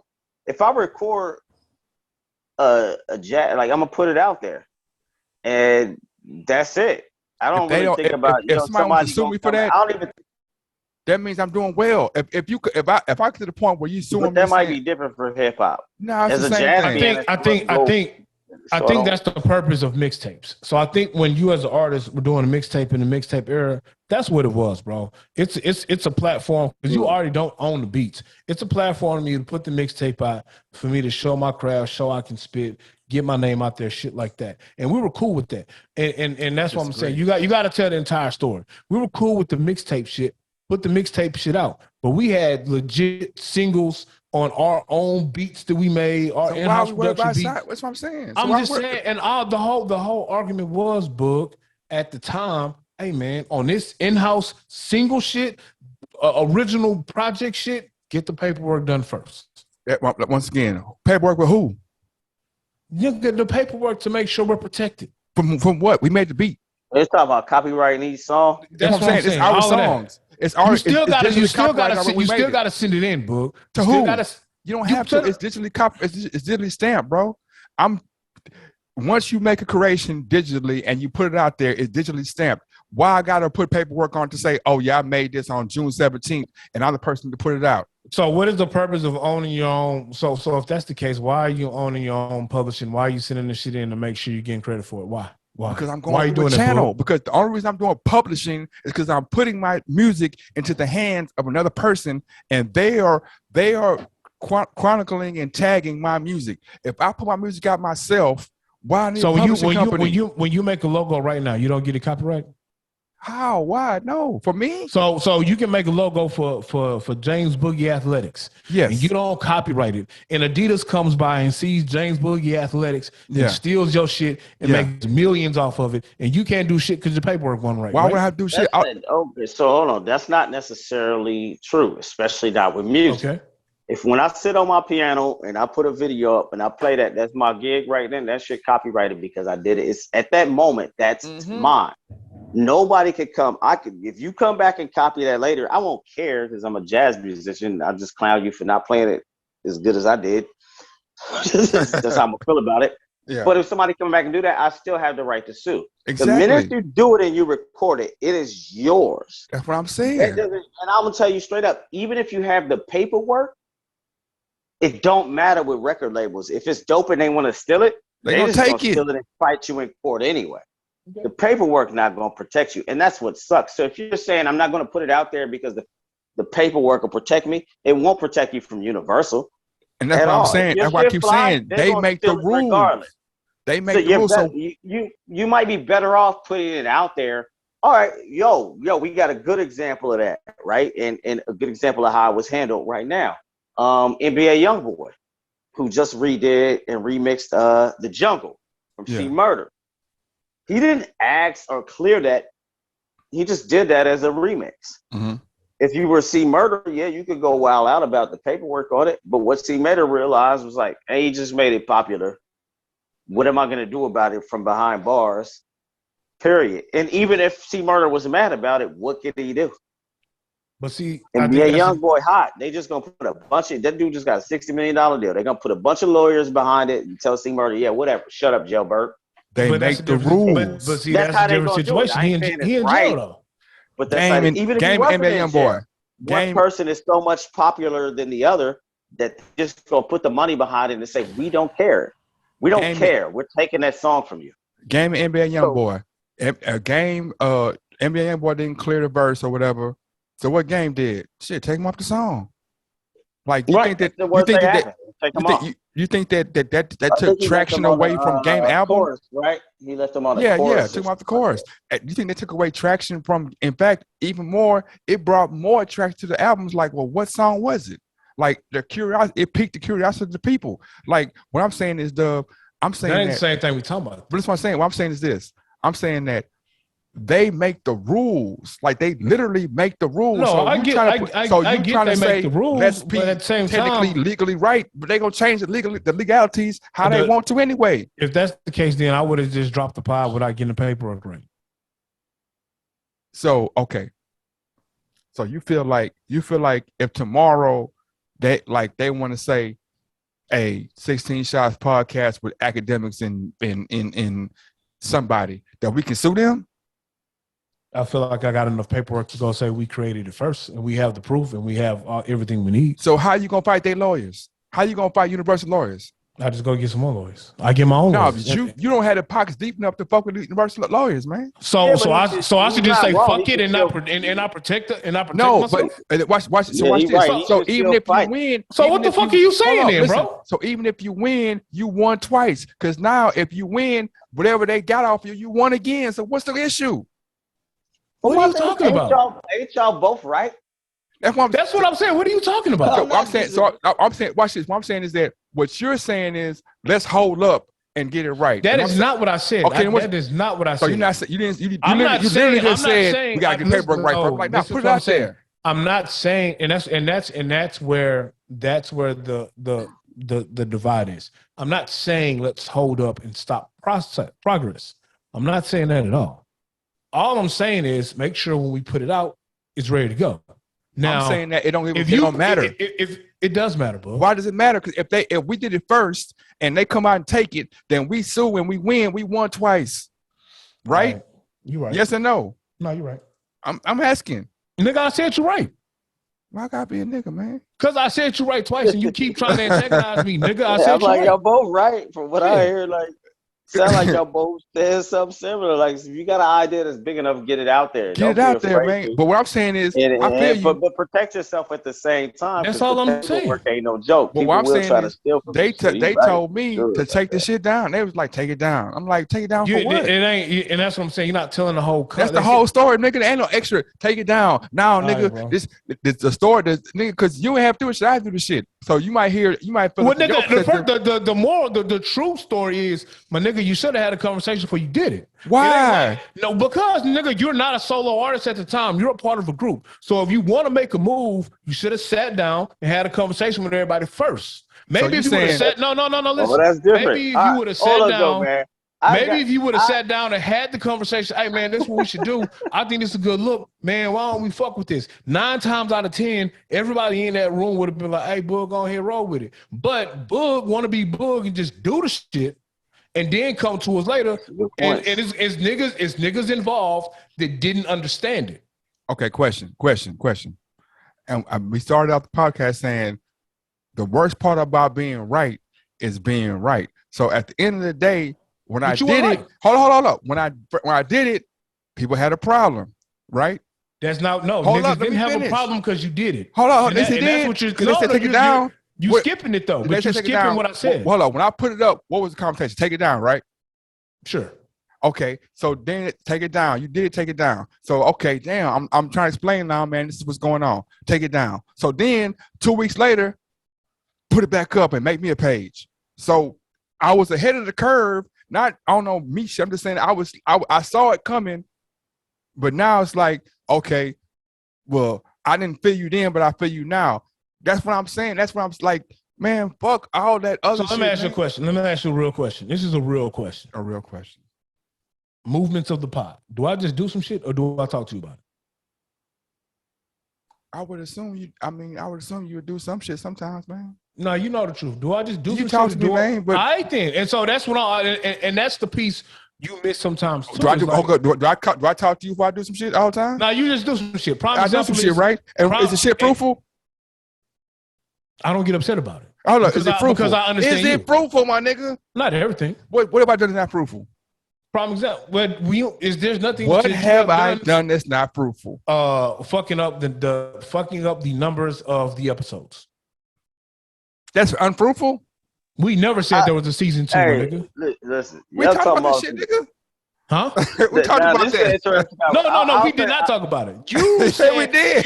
No, we did not talk about it, my nigga. You said this is season 2. I said, Bug, I have never named a season 2. It's just numbers. About specifically your personal business, but it's not a big deal with me and Bug though, because me and Bug understand each other. So when he did the MySpace shit, I was like, oh, that shit fire. It was just funny to me because you sound like a lot like me, where like you're responsible a lot like mine. Like, but did it work? But I've learned over time that like everybody, that ain't the point sometimes. My wife be like, yeah, okay, it worked, but we could have had a conversation about that out of respect for you did. Because I ain't gonna lie. I'll be like, yo, it's a command decision. We about to do that shit gonna work. It's just gonna rock like that. And it'll work, but not even thinking about the fact that, just because it worked don't mean people I didn't disrespect, like people don't feel a way, people didn't like it. Or I could have gave them like some heads up on what I was doing. Yeah. I'm that guy. I'm totally. And I'll say this: sometimes we doing this. We going head steam, full forward. And I just do it. Sometimes you got to make the fucking call. Like, you might be in a situation where you're in front of somebody that can, hey man, if I do this move, if I hand off this CD that we said we weren't gonna give nobody this music to, if I do X, Y, and Z, this can be $1 million move, or this can be a good move, not $1 million move, but just a good move, period. Yeah. I'm like, hey, shit, all right, I feel you, bro. You had to make you had to make the call. You ain't had time to come talk to 4 different people. But now the cold part is I've been wrong before too. I've been wrong before too. We all have. But look, when you wrong, it's bad. Hold on. Bug ain't never been wrong. You know what I'm talking about? Check this out. Look, everybody else has. Now watch this. It's two things on this. Now, the Southern way of moving is we cook up our, like, people when you're Southerners, when you're cooking something, you don't have 15 chefs in your kitchen. You cook it up, get it right, hand it to your people, right? True. I'm rolling with you. That's the same way we treat our industry and our music.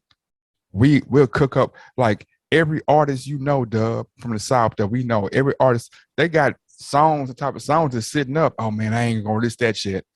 Now you go to New York, you go to other places, they put music out every 15 seconds. They putting out because they understand that it's and that's what the industry is now. NBA Youngboy is a perfect example of the label telling him, "Now don't put out no albums," and he's steady putting out albums because he know, like, look, man, why I'm holding this for?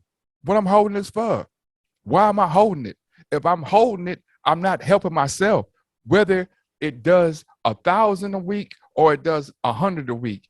My fans want my music. The fans want music. The people want they want to see more Denzel movies. They want to see more KD playing. That's why Pro-Am is so, that's why it's, LeBron playing the Drew League. All these things are because people want to see their people. So the more that you keep stuff to yourself, the more you're really hurting yourself. I never said keep anything to yourself though. That's actually a dope point. Just coming from I'm saying, just me being from Cali. That's what the South, I think, taught everybody. That you just didn't have, like, everything was so regulated on what you would put out. Man, I remember just growing up, Master P, I think put out like, it was like 3 albums a week, like For real. What? And then you would see in the CD case, it would be like 40 artists. It'll be 3 albums a week, and the best thing about 2 of the albums was the CD case. And it wasn't even fire music. That's the what cool I'm saying. part. The only fire music that would get put out would be P's shit, Mystical shit, Mia X. Yep, but it was so saturated. Like I thought it was so, the marketing of it, like it was so overwhelming. It was undeniable. It was like, you felt like it had to be hot, even if it wasn't. Because somebody hit you with the idea over and over again promotionally. It's like, that's really what NBA YoungBoy is. Like, the majority of his music isn't like the greatest music, but he hitting you so much that it's undeniable. It's like, I'm hitting you with so much that you gonna see it regardless. That boy be singing more than anything, man. Like, I'm guaranteeing you that 80% of his songs is him going in there getting high. Time out. Now, what you not finna do, Bug, is be 40 plus trying to make us feel bad about not letting you sing in your 20s, my nigga. Now, that's an executive decision I'm gonna stand on, don't bro. Be a hater, man. No, don't nigga, be a hater, bro. I'm telling you, nigga. Cause I'm a gangster. Cause I'm a killer. Hey, hey, when Rolls Royce 5'9" last album, when he actually started dropping the melodies, that joint was hard. It was hard, wasn't it? Yeah, but he wasn't doing that in 2001, Bug. And you can't sing, JB. Can Drake sing? Can NBA YoungBoy sing? Can Lil Wayne sing? Wayne wasn't singing. Wayne is melodic. He Wayne harmonizes. got a rock album. He's singing. He harmonizes. And I don't think rock singing and R&B singing is the same. See, that's the problem. When we think of singing, I'm thinking of Whitney Houston, Boyz II Men. I agree with you. Not that bullshit you do, Bug. Yeah, man, look, man. Album dropping. Now because album dropping 2022, man. 23. Now because of all these pill heads listen to music now. That bullshit ass melodic melody auto-tune shit sounds like Whitney Houston in them, bro. You just proving my point that I was ahead of the curve, like I keep telling you. I keep trying to stay away from the conversation. Making music that appeals to pill heads? What? They got pockets? They're pill heads. They got pockets. Oh, I thought you didn't care about the money at first, bro. It was I'm just saying, but I'm saying now you can't be worried about the bag now, nigga. No, I'm just saying you telling me they pill heads. I'm telling you that they pill heads have pockets. I'm telling you, I wanted to make good music. I wanted to make good music. You wanted to just make music. Oh, so you're saying I made bad music? Yes, your singing is bad music. Yes, I'm gonna have to sing some tracks, Mr. Andre. Man, look, I'm gonna sing some tracks. Okay, so speaking of music, man, what's your top 5 artists today and all time? Today? Ooh, that's tough. All right. Today, I would say Kendrick Lamar. Are we talking about just rap, or we talking about general? That's because you're from Cali, but keep going. Oh, when we talk about rap, or we talk about R&B? You can talk about jazz, R&B, all that. You know what I'm saying? Okay, my top Kendrick's definitely in my tops. That's because you're from Cali, man. That's because you're from Cali. I'm gonna let you make that because I got a whole bunch of Kendrick. You know, I got a whole bunch of Kendrick. Kendrick ain't nothing but he's a step below. He's a new age step below Andre 3000. Keep going. That's an interesting perspective. I don't necessarily disagree with it. It's just more music. He just put out more music than Three Stacks. Yeah. But if we talking about time, Kendrick, Joey Badass. Okay. SZA. I fuck with 2000, 100%. Tim's. Okay. I really like what she's doing. And Kendrick. Joey Badass, Tim, SZA, and there was one more. I'm going back and forth on this. Oh, that's a tough one. Denzel Curry. I like this last album. Oh, Denzel Curry. Okay. Yeah, his you had cold. You had to come to Florida. I just thought his album was, I didn't like Dude at first. Hey man. I don't like his first few albums. That last one, it kind of won me over. Like it was I a ain't cold gonna lie. album. Ain't nothing I heard in the last year that got anything on JID. JID, this never ending story. That's the truth, man. And going to Florida, I wasn't a big X fan at first, but that that's a fact. I can't argue against man. JID, man, he one of them ones. That's why it's hard to narrow it down to 5, man. JID cold, like JID is the man. How is it? 21, he 22? JID is man. JID, I can't think of anything that's he's cold. And I had a guy, my other brother, I was talking to him today, and he was like, I was like, JID, people will try to put him with Cole, but he'll tell you, man, I'm Andre 3000, man. That's my inspiration, bro. And then when you listen to him and hear him, you're like, yeah, he's the progression of Andre 3000, JID. But X out, man, X, I think X is gonna be like X was gonna be that dude, man. X was gonna be that dude. Cause you talking about you think that Young Cat XX. Yeah. Yeah, that's my oldest son's favorite artist. I didn't get to hear enough of him to say that. But I did. Album was really dope. Like he's a pretty good artist. Yeah, like really that rock stuff he did, or the heavy stuff was, it was different. You know what I'm saying? It wasn't traditional hip hop, and it was kind of like grunge hip hop. But when he came back with the last one before he died, and it was with the melodies and oh man, I was like, oh, this dude different. They kind of made me rethink, like, all right, so we can mention all of these kids, like we're hard on these kids as far as hip hop, but is it really as bad as we say? When we can mention all of these talented kids, maybe it actually is a good era. It's not a bad era. It's just and to me, it's just that the powers that be, or the secular music, is pushing one agenda. So if you look at the charts, you'd be like, oh, XYZ. But then in the same breath, looking at the charts, you'll see it's the X in there, and it's the JID in there, and it's the Kendrick in there, and it's guys in there. And you're like, oh, even though the trash might get all the views, but that XXX, man, oh my goodness, man. I want to say, is it called Truly Yours, or that? I forgot what it was called. The one where he was singing the whole album. You talking about XXX? How you say it? Tashion. You know what, bro? I actually the last couple of weeks, I went back and started listening to homie, bro, because I never listened to him. I didn't know about him when he died. You know what I'm saying? He was new. Yeah, my son introduced me to him then too. Like this, I didn't know. Yeah, my nephew would listen to him and Trippie Redd, and I tried to listen to Trippie Redd. Ooh, yeah. I think I listened to the wrong track at the time when he was playing some shit. Too. Yeah. And I was like, man, that shit kind of whack. Because and I didn't go back and listen to Triple X, but I've been going back listening to Kodak. And Kodak Black.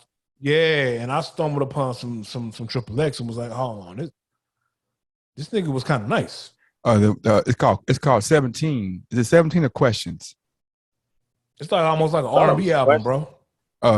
No, it was 17. 17 was the one, man. It was almost like an R&B album, bro. Yeah, it was 17. Yeah. 17 was the one, man. 17, man. But JID though, JID, man. Ooh, boy. So what's your all-time top 5? Uh-oh, he on mute. He on mute, man. I did that. Oh, my bad. All-time top 5. Man, I got Pac number 1, West Side. Okay. Yeah, you say I got West Side top 5. I can't deny the songs, like the impact. I can't deny, like, to me, Pac, just because he lingers so much in 2022. He It's blueprint, man. undeniable. Yeah. Second, I got other people might disagree. I got Jay-Z. Okay. No, you can't. I feel you on that. Cause the boy heavy. No, Jay-Z, you are a hater if Jay-Z is not in your top 5. No, you're not. No, you're not. No, you're not. Yes, you are. You a hater. If Jay-Z is not in your top 5, you a hater, bro. I can name 5. I can name 5 top of my head better than Jay-Z. No, but you're a hater though. Go ahead. What's the next one? Third, I got Nas. Mm-hmm. Fourth, I got Sister Soldier. Mm. And fifth, I got Lauryn Hill. He from Cali though. So that's my own. No, he ain't named one. No, Cali I'm artist. saying he from Cali. I'm just saying. I ain't name everybody from Cali. I only name like. No. I'm not saying that you name people from Cali. I just feel like in our top 5, we're gonna throw Face in there because we're from the South. But he ain't throwing Cube. That's what I'm saying. You talking about 5? Like if we was talking about, if you said 10, like that's what I'm saying. People ask me you narrow down to 5. Like Face is one of the greatest ever. I can't go a day without listening to Scarface. But you ain't throwing Cube. You ain't throwing Cube in your top 5. I don't listen to Cube every day. That's 5 is hard. You say 10, Cube's in there. Okay. Yeah. You don't listen to 40 Water every day? Soldier, I don't listen to Cube every day. 40 Water not in my top 10, bro. I do listen to 40 probably every day. But that don't mean he in my top 5. It's like I listen to him every day. But when I start evaluating top 5, I'm talking about impact and the songs they made. But yeah, 40 one of the ones. If people ask me who one of the greatest in the top 5 of California ever, 40 up there. 40 probably number 1 on that. What's your top 5 California then? What's your top 5 Cali, man? That's totally different. That's gonna be I'm gonna say I'm gonna Snoop 1. Sugar. Nah, I ain't gonna say Sugar Free. Snoop 1, E42. Okay. Sugar Free. Okay. At 3. Ice Cube at 4. Oh man. And then Big June at 5. And niggas don't even know Big June. Okay. Because if you start narrowing it down to cities and states, it's a whole different animal. What's your top 5 from Cali, Dub? See, my top 5 from Cali gonna be different, bro. So go ahead. Say it. Pick a shoe, King. Number one gonna be gotta be Snoop, bro. Okay. Snoop gotta be number 1. Then he ain't my number 1, but keep going. 2 probably gonna be Game. Okay. Third one probably gonna be Too Short. Okay. Short. Damn, I forgot about Short. That's my guy. I just name every day too. Fourth one is probably gonna be Cube. Okay. And then you gotta throw Easy in there, bro. Okay. Easy in there. You got to, man, just off of respect and nostalgia, bro. Respect and impact, yeah. All right, so my top 5 is hard. My 5 gonna be no order. We're gonna go Rascassination. Ooh, Rascass, cold. We're gonna go Game. We're gonna go Yuck Mouth. Yuck cold too. We're gonna now go. You make me think about Spice One. Oh, see, I was gonna put Spice One, but he from Houston. I mean, he's from Texas, really. So that's why I didn't put him over there. But Spice is in my. I'm thinking Spice. Well, that's why I ain't throw Exhibit in there because he's from New Mexico. Yeah. Okay, so I got. Oh, I said Raz. I said Game. What I said? I said Raz, Game, Yuck Mouth. Yeah. I'm gonna go Cube, and then for my 5, I'm gonna go to Kingpin, man. Y'all got the Kingpin. The Kingpin. Yeah, y'all got the Kingpin. I think it's hate. I think it's hate of Snoop in your top 5 West Coast. Do you think that? Okay? No judgment here. I'm just saying. I think that Corrupt raps better than Snoop. There can be an argument for that. No, I can see why you would say that. I think Snoop that album, The Streets is a Motherfucker. That album, that was the hardest album to ever come out of any death row situation outside of Pac. My question is this. I'm not sure. I'm say lyrical, Corrupt, or better like lyricist than Snoop. Mm-hmm. Yeah, that's probably true. Yeah, I think Snoop make better songs. I think even that album, like Snoop hardest album, versus Corrupt hardest album, I think Corrupt album hard. Like that Streets when he had the one with calling out names, that at Streets' mother, the one with him, Crooked Eye, Superfly, Daz, Snoop on the album too. Man, that album where he had calling out names on it, super cold. That's what I'm saying. Streets' mother. I'm finna ask a real West Coast hip hop question. Okay. Because I like what I like out of the West Coast. I don't pay attention to every pioneer of West Coast rap. Yeah. Sugar Free the rapper and Sugar Free the pimp is the same person, right? Yeah. Okay. I just want to make sure. All right. He don't Mr. That nigga funny, bro. He don't that nigga hilarious, bro. He a character. My brother over here don't give credence to the great Gonzo. Hey man. No, R.I.P. Gonzo, man. I was always a Gonzo fan, man. That nigga album got Frisbee out the window. Frisbee? Gonzo went hard, man. Out the window? Out the window. Gonzo went hard, man. Outlaw Immortal, man. West Coast rap, man. West Coast rap is different, man. I was never a Mac Dre fan, but I can respect it, though. You're a West Coaster, even though I know Pac ain't from the West. He might as well be from the West. Yeah.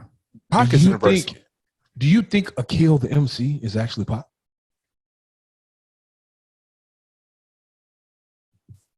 My brother's on mute again. Is he? No, I don't think that at all. Oh, okay. Yeah, I don't think. I was waiting on him. I was like, I don't think so either. Let's roll down the road of somebody said that. Oh, it's a whole like conspiracy thing. It's which one? It was Gaddafi died too, right? Which one shot himself on accident? Oh, I don't know about that. Hold on. Which one was the light skinned dude that's supposed to be dead? That's Gaddafi right? got in the car accident, I believe. Yeah. Was he the light skinned dude? Yeah. I thought Young Noble moved to he over there in like Saudi Arabia or something. Yeah, like that. They're trying to say Gaddafi faked his death along with Pac, and Pac is cooked. Homie, I just said that was his cousin. Yeah. Yeah, they're trying to say they really still alive, but this is bullshit. But look, I have a question. I don't think that. Now, I'm gonna start my question with I don't believe in this theory. I just think it's nigga logic. Nigga logic. I need to be nigga logic. I've been seeing a lot of nigga logic on TikTok where they're saying the baby has shown us his true form on his album cover that has no title, just a picture of him in an alien reptilian form. To that, I say go. That's people coming up with all kinds of theories. That's crazy. That was the true reptilian form. I thought he had a mask on. That was Halloween. Of course it's makeup. But I heard this one dude. He went down this whole theory. He was like, they're replacing us. The baby is really a draconian lizard reptile shapeshifter alien invading us. And I'm like, time out. First off, my brother, did you not watch Doctor Who? Do you not realize that is a fake lizard alien race form? But whatever. I'm gonna roll with your logic for a minute. You're telling me that they can shapeshift, but they decide to put on a skin suit. Now, I get that skin walking has been a thing in the Native American community or culture or whatever. Like they believe that people can come down and their spirits can hop in someone's body. I get that. Why are we cloning rappers and their consciousness at the same time?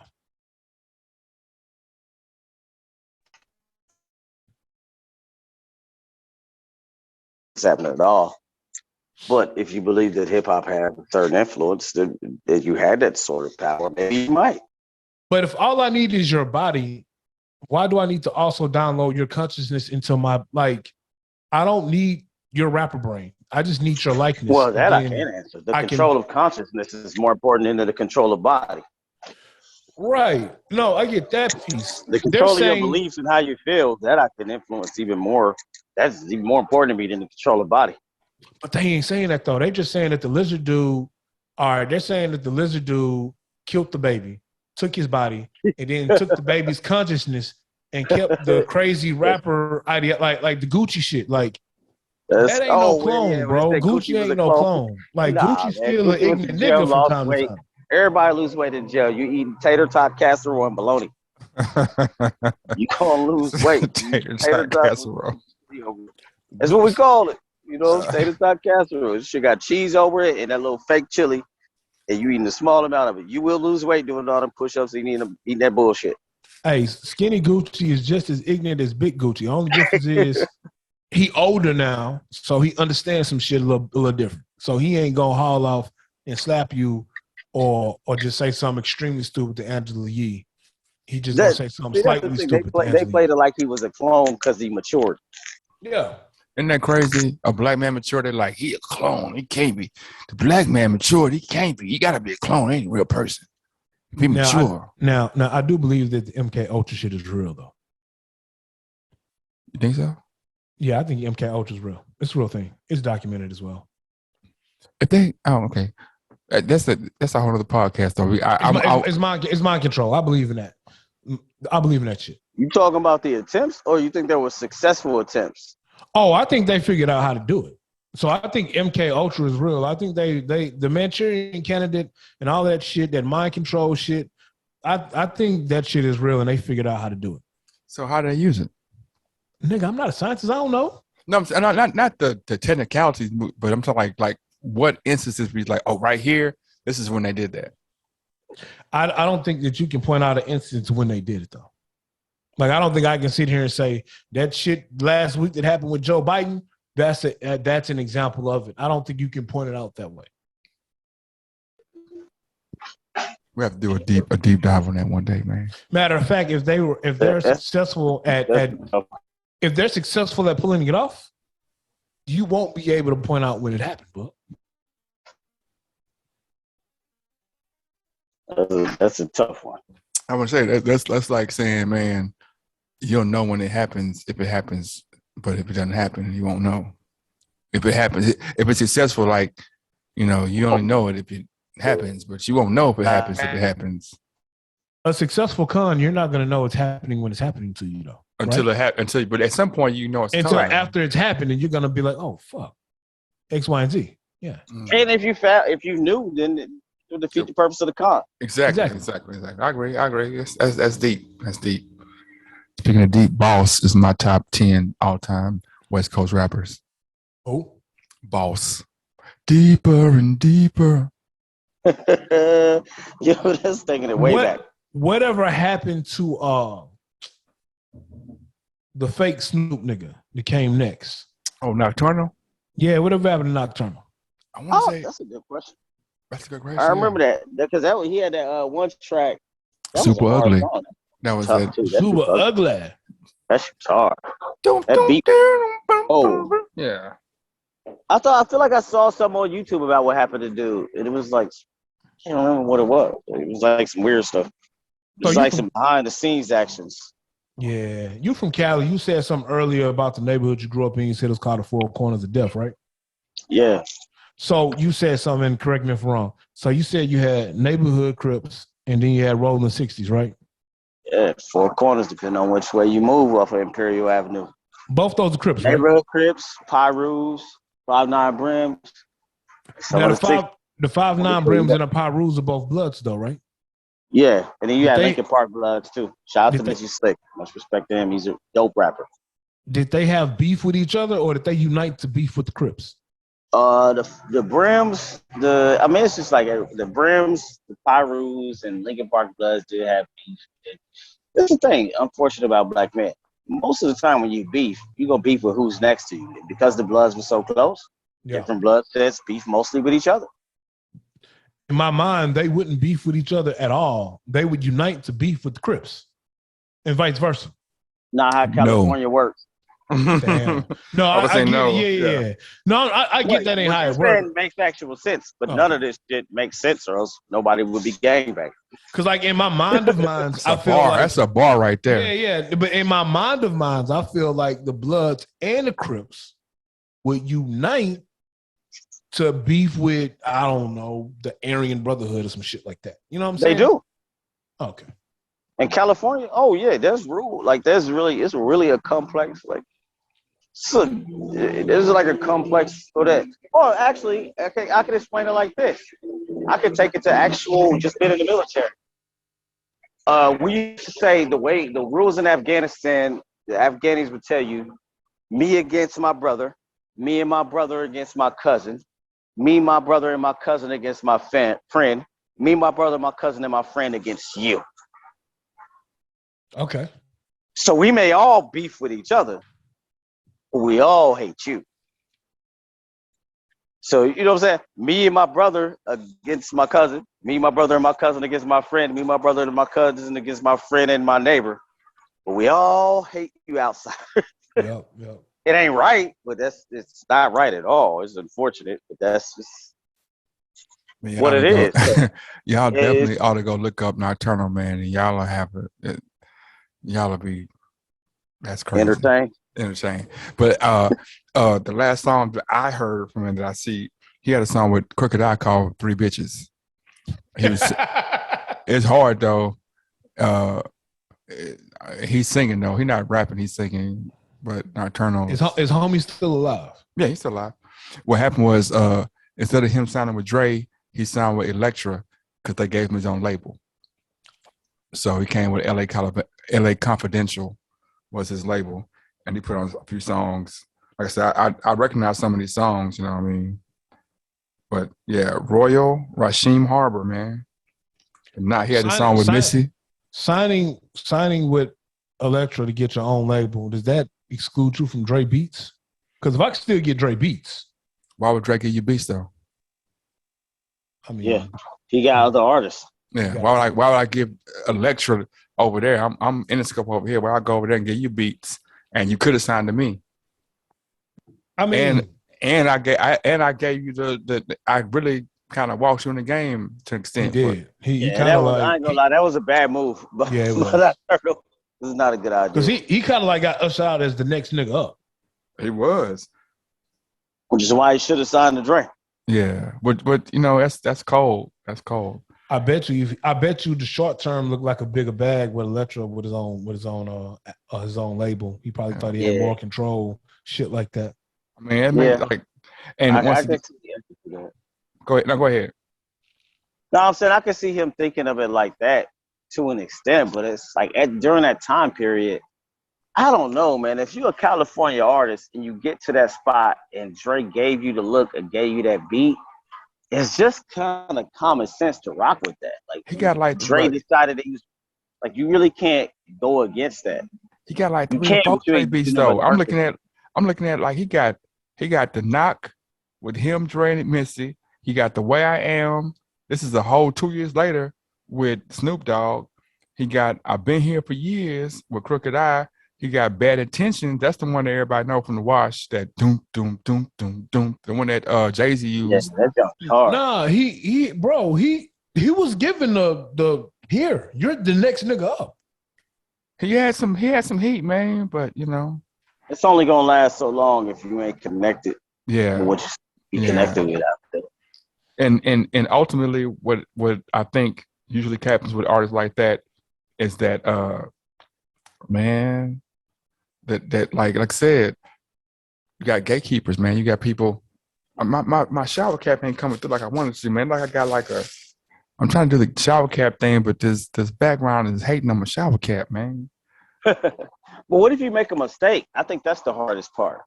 You know what I'm saying? Like, meaning, like put it this way, he had less leeway than being signed to Dre, right? So yeah, he could drop on his own and do that, but once something don't hit, they're like, yo, you out of here. Watch this though. But if he'd have signed to Dre and something wasn't working, they'd have gave him 10, 15 more years and kept giving him money. I was say, like, Dre will figure it out. Give him another $1 million. Give him another $10 million. Do you feel like Dub and Mr. Dre, do you feel like you're talented enough to make mistakes? I feel like I'm talented enough. I'm not talking about this. I'm talking about this in life. Do you feel like you're talented enough to make mistakes and recover? I think everybody is. No, I don't think everybody is. I think everybody feels that way. This is why I say I think everybody is, because you're not like if you just don't try to do shit, you're never gonna know if it's gonna work. So if I never try, then I've never put myself in position to be successful and make it work. Now, you can't go out there and be blind about it. So I can't wake up tomorrow and say, shit, I'm going to put all my eggs in the basket of making it to the NBA. I'm not talented enough to make it in the NBA. However, there are things that I'm talented enough in to put my eggs in that basket and push and make it happen. So again, I think that sometimes we feel like we're more talented. Like I feel like on both ends, we don't think that we're talented enough, and or we think that we're talented enough to make mistakes and recover from them. Because like I know it's guys that feel like they talented enough to go to NBA, and they be like, "Shit, I'm gonna just go work out for a whole year. I'm not going. I'm putting my baby mama or my wife, or my girlfriend, or whoever. I'm gonna work out every day to go to the league." Because they feel they're talented enough that you gotta have some self-awareness. So with that, you have to sit down and have a real conversation with yourself. That's the part that's hard for some people to have. Where is this a viable option? Am I really this talented? Now, if I'm really this talented, I'm gonna make that sacrifice, work out for a year, go to that combine, and I'm finna bet it all on that. Yeah. You know if you're that talented enough or not. Now, if you are talented, but I ain't NBA talented, you know that shit too. Yeah. I mean, no, yeah. I mean, it's a fine line. I mean, like, that's why Mr. Spivey has a whole league, because there's guys in his league that feel they're talented enough, man. And they on that, they right there, like, okay. But I feel like if they do this, they there. If they don't, they right up under there. But see, I feel like that is a measuring stick. So I feel like let's say if I'm 21 and, you know, I'm in Mr. Spivey's league, I'm dominating the league, and I see I have a certain talent level. Like, you know, I'm dominating this league. I see I have a certain talent level. All I need to get there is that push, maybe this next 3 or 4 months of being in the gym, perfecting my craft and making that combine.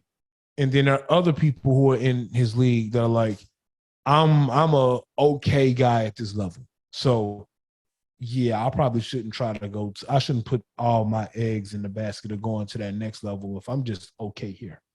But Jacques Vaughn got a 12-year career, man. Who? Jacques Vaughn had a 12-year career in the league, man. Jacques Vaughn probably looks like God on some of these courts to these regular niggas. Shit, I used to go back and forth with Anthony Goldwire, man. Anthony Goldwire steps in the gym, and when Anthony Goldwire gets out of his car at Houston Pro-Ams, that's when his range starts. So what I'm trying Anthony to say. But listen to him. No, I'm not saying you didn't hold your own against Goldwire. You did. You held your own. You gave him some fits. But I am saying that on that Pro-Am floor, you looked like a top guy in the league. When Goldwire stepped on that Pro-Am floor, he looked like basketball god. But listen to what I'm saying. In that Pro-Am, his range started when he took 1 foot out of that SUV, bro. Okay, well, so listen to what I'm saying. I've seen Anthony Goldwire not cross half court, but 2 steps, and pull and be automatic. Yeah, I haven't seen you do that. Well, he's older than me, though. At the time, he's older than me. But he's older than me now. But I'm saying, listen to what I'm saying. What I'm saying is, you were a top guy in the league. Yeah. When he stepped on the court, he was like that league's basketball god. Well, I'm saying he went to the NBA. He was a 5.3 assist guy. 10-day contract guy. He was more than that. He was a 10-day contract guy. He was way more than that. You think you could have got a 10 days? That's when we talk about sports, that is the key, though, right? It's like I run players all the time look like it's a program or guys, but you put them in a G League tryout, and you'll really see it. I'm amazing at basketball. You get every no. Say it again. You're breaking up. I'm saying it one time. I'm saying it's like at this school it's different. Everybody can hoop. So what? Yeah. You know what I'm saying? Yeah. You know, so what I'm saying, like everybody who shows up to a trial on our team is the best person in their neighborhood or was the number 1 person on their college team. They was all that. Yeah. That was. I'm very much an advocate of. You was nice. I'm an It's advocate a of cold saying, game. I'm an advocate of saying like, okay, everybody at this level can put the ball in the basket. Everybody on this level, understands the game. Can you function in a team setting? That's really all it is. Can you sacrifice? Okay, like I said, we played I played with Goldwire and Pro Am. It was me, Goldwire, and Barlow were the key contributors or whatever. Barlow was overseas shooter, and Goldwire was who he was, and it's me. So I know I can't shoot the ball 15 times a game. I understand that. You know what I'm saying? I know I can go to another team and shoot the ball 15 times a game and get my 30 and my 40. But I know, okay, go wide, need 20 looks. Barlow need 15 looks. I'm going to get 10. If we one day decide we're going to switch it up or whatever, yeah, it won't have the same results. But you have to have that what's the word? You have to self-awareness to know that, okay, this is my role today. My role today is to be a defender. I'm gonna get all my points today on steals and layups, or I'm gonna get all my points today, or I'm not gonna score today. I'm just gonna be a good player on the team and feed this guy, and that's the tough pill for a guy who's been the man to swallow sometimes. A lot of times, actually. I was the man in college. I scored 30 a game, and now I got to come score 10. Or I was the man in college. I touched the ball every play.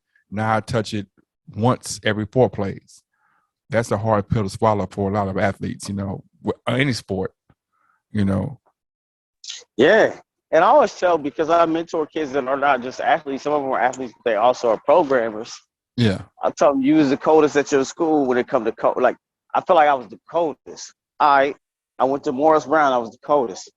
Went to grad school at Cornell, and it looked like everything that I thought I knew, they had already known that years ago.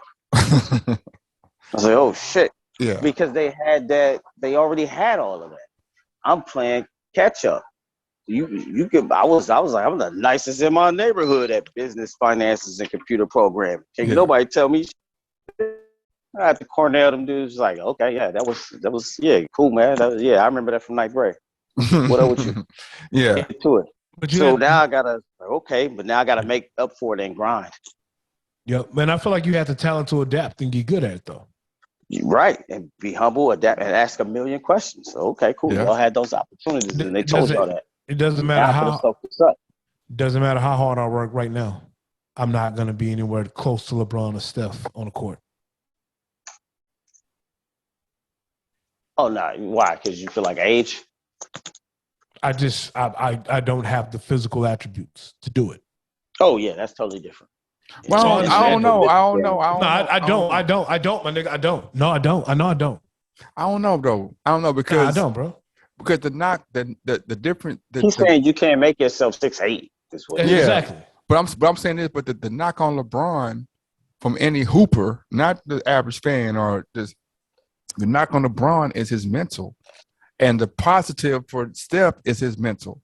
It's like LeBron. We've watched him get in his own head. Like, it's not a doubt that LeBron is a physical specimen, and he's one of the best physical specimens that we've ever seen on a basketball court. That's not in doubt to anybody. Like, that'd be hating to say he just sucks.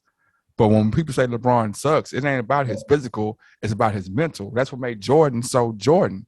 That's what made Olajuwon so Olajuwon. That's what made some of these guys what they are, because they mental. So me saying that, what you're saying that I'll never be LeBron, physically now, but in moments like Iguodala, in that moment, in that finals, he was like, yeah, I'm mentally tougher than you, man. So I'm gonna make you do this dumb shit for a whole finals. I'm gonna show you, I'm gonna impose my will on you for a whole finals where now you shooting this whole 40 times a game. I think that LeBron suffers from the same thing that the greats suffer from, is we gas people up because they got a shot off on them. LeBron, I'm not gonna say LeBron mental is extremely thorough and strong. That dude mental capacity is, we just saying stuff because it's like we have to. It's like he can't be so good at everything, so we gotta take a shot at it. There's no real way in real life we can say LeBron isn't mentally tough and mentally strong. You can't. You can't. We be lying to ourselves. The free We throws gotta take a prove shot it. at it for something. The free JB, throws don't. That proves it. let's keep it a buck, JB. You think Shaq wasn't mentally strong? He can't shoot free throws. JB, let's keep it a buck. Neither one of these guys get to the success level they had without being mentally strong. Yeah, no, we're not saying that. We're not saying. What I'm saying is like, look, and this is we can talk in all our own industries. What I'm saying is like, we understand that you have levels of greatness. You have levels of good and greatness, and it's like LeBron is great. He's great, but now we're talking about LeBron and KD. Like, there's no honest conversation that we can have in basketball in 2022 that when you don't say KD is the greatest thing that's ever touched basketball, you can't have like KD is. There's nothing you can compare KD to. There is nothing on this planet Earth that we've seen that we can be like, oh, that's KD like. I feel like T-Mac was doing everything. I feel like T-Mac did everything that KD does. Yeah, I don't know what I'm trying to say. Yeah. So here's kinda. the thing. KD would have KD had the chance to make that argument you make it. And then he went to the other team that put him out. But I was the man. I was the man there though. I ain't go there and be a role player. I was the man there. No, he wasn't. KD was not the man in Golden State. They had already won a championship before. He was not the man. I ain't come there and win the finals. He was the man in OKC, and he was one game away, and they shut him down, and then he went and ran over there to that team. Every time LeBron's been in that situation, he ain't never run to that other team that beat him. No, but he ran though. He carries team. But he ran though. KD ain't carry a team to a finals and win it. But LeBron ran too though. Ran where? He left Cleveland and went to Miami. He went Miami. They were not a contender in Cleveland. And LeBron ain't really run. He just left. Honestly, if Dan Gilbert wasn't Dan Gilbert, LeBron had stayed in Cleveland. But that's the whole ownership conversation. That is. Yeah, but a whole different thing. But why he come back then? To make his legacy straight. And then came back and won. Hey, if KD go back to OKC and win, we having a whole different conversation. But the reality is, he ain't built like that. KD is a different beast, man. KD, like everything we say about LeBron. KD is a different player. Everything we say about LeBron, we can say because LeBron. If you take Steph Curry off the Warriors during that season, do they win that championship even with KD? They do not win that. 100%. They don't win that. One of my proof. My proof is that when KD didn't, when Steph didn't have his team year before last, niggas ain't make the playoffs. That you can't do that though. What you mean? Them niggas ain't make the playoffs. It's like LeBron last year. Steph turned into James Harden, bro. He was the only. He was the only. But James Harden was going to the playoffs, fighting for a championship. He was the only viable option on the team. And then he got hurt. Come on, It was a bunch of young players, and he got injured. Yeah. Okay. KD had 2 or 3 Hall of Famers. He was one game away from making it to the finals, defeating the Warriors, and it did not happen. And then he went to the Warriors. Watch this. He ain't really proved what you saying yet. I'm not saying he can't. The potential is there. He ain't proved it yet. I'm saying that. Hey, how many times we got to see him do it? He ain't do it in Brooklyn. How many players he need? I don't think KD is better than T-Mac, bro. I don't know. That's debatable. I can understand T-Mac. KD is definitely wetter than T-Mac from outside. Yes, he has a better outside shot. But I'm talking about KD has his mid range is definitely wetter. Prime versus prime. I don't think that. Yes, we all know KD is probably the best scorer we'll see in regards to his height and what he can do. Ain't nobody hold him, bro. And he can play defense and he can guard. He can literally guard. And like unlike LeBron with that talk, he literally can guard any position. Like not on T-Mac in his prime versus KD in his prime with mentalities. Give me T-Mac. Give me T-Mac all day. You're not putting KD on Steven Adams. You're not putting KD on Embiid. You're not putting KD on no bigs. I'm sorry. You ain't putting T-Mac on no bigs. You ain't putting LeBron on no real bigs. LeBron ain't never. LeBron. That's what I'm saying about. And this is basketball talk. People talk about basketball a certain way, but Harden, KD, you put them on bigs. We were talking about KD don't have no defense. The past couple of years, he was starting to try to play D. Like he got to go and they taught him to play defense. Before that, he couldn't guard a wet paper bag. He ain't have Wasn't to. even trying to guard nobody. He wasn't trying to Golden State. because I had goons down. I had Kendrick Perkins down there. I had goons. But when he get to go, you're right. Golden State, they're like, shit, let's play some defense. He was like, shit, okay, and showed you that nigga I could play all five. But he had to because he wasn't the only scoring option. But what I'm saying is exactly. You're right. So now put that same mentality on LeBron. When you're talking about LeBron going to play with Miami, when he go to Miami, shit, I got dogs with me, man. When I go to the Lakers, like we can't skip over this nigga that ain't make the playoffs. This nigga did not make the playoffs. Didn't make the playoffs. Oh, that's man. a fact. LeBron, but it's you talking about the year he got hurt? Defense. About this year, last year. Man, this nigga going into year 20, bro. He didn't even make the playoffs, man. He's had one playoff year with the dude, what, 40? No, 38. Not just playoff year. Why did everybody? He had one, not just one playoff. He had one championship year. KD got a championship year with Brooklyn. No, you're right. What would you talk about? How would you describe LeBron's team with the Lakers? Would you say it's successful or would you say it's like a disappointment? He won a ring, of course it's successful. So 1 out of 4 successful. That's how we. Yes.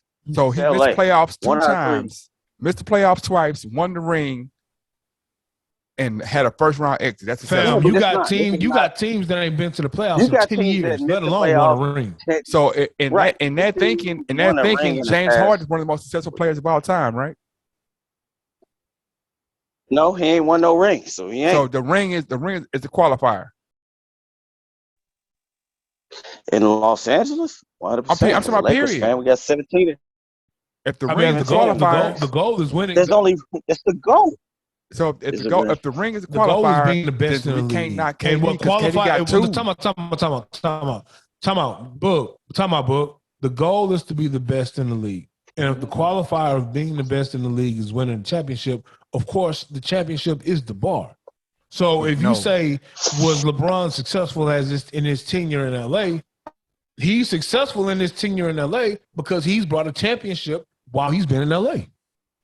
But I'm saying this. Okay, so on 2 different levels. On one level, a ring is not an individual accomplishment because but you're trying to put an individual. But you're trying to put all right. So if that's the case, James Harden is the most successful player in the NBA, and I'm exaggerating. Yeah. But wasn't he in the playoffs every single season in Houston? Every single of his career. Yeah, of his whole career. So if you're just measuring if you make it to the playoffs or not, then he's one of the most successful guys in the league.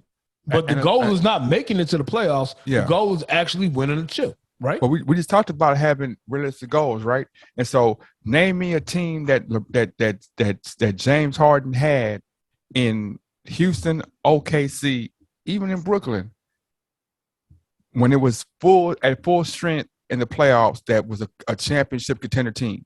He ain't had one yet. He had one in OKC. They lost to Golden State. Okay. He had one when he was in Brooklyn. No, he didn't. They wasn't full strength. No, hold on. I don't think that when he had that team, he was like the main person on that team. I think KD was the main person on that OKC team, and it failed. You had KD. To win a championship. You had KD. He could have won it. You had Serge Ibaka. You had James Harden. Serge Ibaka. Stop it. They opted to keep Serge Ibaka and got rid of James Harden, right? And they look stupid right now. How many rings Serge Ibaka got? One as a role player. How many rings does Serge Ibaka have? Once again, saying I got a ring. How many rings Scotty Brooks had, bro? Who? Scotty Brooks. I don't know. We got like 3. You got 1. But I'm saying that means that his career is that he was a primetime player. He's got a ring. No, but Serge Ibaka played a role in these rings. All I'm saying is Scotty Brooks. What you talking about? This is what I'm saying, bro. That's what I'm saying, bro. This is what I'm saying, bro. So you can't have it both ways. You can't say, well, getting to the playoffs is qualifying that I am successful, but then am I successful because I didn't win a ring? Like you can't have it both ways, bro. What I'm saying is this. I'm saying that I'm not taking away from any of these guys great. They're all great players. But what I'm saying is that like the ring, when people talk about rings, the ring is not a one player thing. The ring is a team rings are team goals. Like LeBron, Curry, none of them dudes run the ring because they scored every single point. So none let me of ask you a them dudes question. play defense for everybody. It's a team goal. Let me ask you a question. Yeah. If it's a team goal to get the ring, yeah, why is it also not? Why does it count solely on LeBron because he didn't make playoffs? No, what I'm saying is that it's a team goal to win the ring, but you thinking like, okay, if I got this player, at the very least, I can make the playoffs. Like you cannot frame it no other way. When AD was hurt, LeBron didn't make the playoffs, man. That's just simple. Like you can look at it. When AD was hurt, when he was healthy, they won the ring. You talking about a couple of seasons in LeBron's career where that occurred. Most of LeBron James' career, he was automatic making team a contender for the majority of his career. You got LeBron. I agree. But you were a contender. Don't he got like a whole? Don't he got a whole record of like playoff wins and shit? LeBron? Yes. Yeah, LeBron has a hell and he got like a decade in the final. That's what I'm saying. He had a 10-year run when he was in the finals every year, bro. This nigga's Tom Brady-esque when it comes to runs of being in the playoffs and in the fucking finals, bro. But if there was between him and Tom Brady, Tom Brady would win them hoes, and he wasn't. No. What? Yeah, Tom Brady was winning them, and Brady won more. Bro, that dude took Delonte West and them dudes to the finals. Man, Delonte West is a scrub. Delonte West is a scrub. I'm saying, come on. He took the Delonte West and Mo Williams made it to the finals with LeBron. He made dudes who really wasn't crazy look like come they on were now. nice. Disrespect Delonte West. Delonte West wasn't the all first team all. It wasn't either first or second all team defense that year. Because of Delonte West. I'm asking. Because of LeBron. I don't want to call him because LeBron. How's LeBron making me all first team all defense as individual? Because of how that team was shifted. He would not have been that. You think he would have been that on other teams? Yes. Delonte Williams is an all-star. You think Mo Williams would have been an all-star on another team? Delonte West. He would have made it to the All-Star game without being on the LeBron team. The only reason Mo Williams made the All-Star game is because LeBron West pleased with the NBA to make him an All-Star, and that's real talk. Because he wasn't an All-Star that year. He got voted in on the backside because somebody got hurt, right? The year he made the one year he made it with LeBron, somebody got hurt, and LeBron was like, "Ain't no way he can't be now." And they like, "Oh yeah, LeBron said that he All-Star." Mo Williams was still 20-something a game in Minnesota before he got there, right? Like Mo Williams wasn't no scrub in Minnesota. Mo Williams was okay in Minnesota. He was 20-something a game. And he was okay because he got most of the shots. His efficiency wasn't good, but when nobody was measuring efficiency back then. Yeah. When you go back and look at it, it's just he was all first to shoot. I mean, looking on Google. I'm trying to see Mo Williams stats. Kevin Love. That's what I'm saying. Okay, I'm a basketball head, man. So you talk about Kevin Love, LeBron. Okay, I can tell you the numbers of all LeBron's power forwards the year before. All LeBron's power forwards the year before he got there were 19 and 10 guys. Power forwards are gonna suffer on a team with LeBron James, though. Yeah. So now I'm saying, yes, absolutely, exactly. So we can't talk about Kevin Love with LeBron. I don't need a legit. I don't need a good power forward if I got LeBron on my team, though. But that's what I'm saying.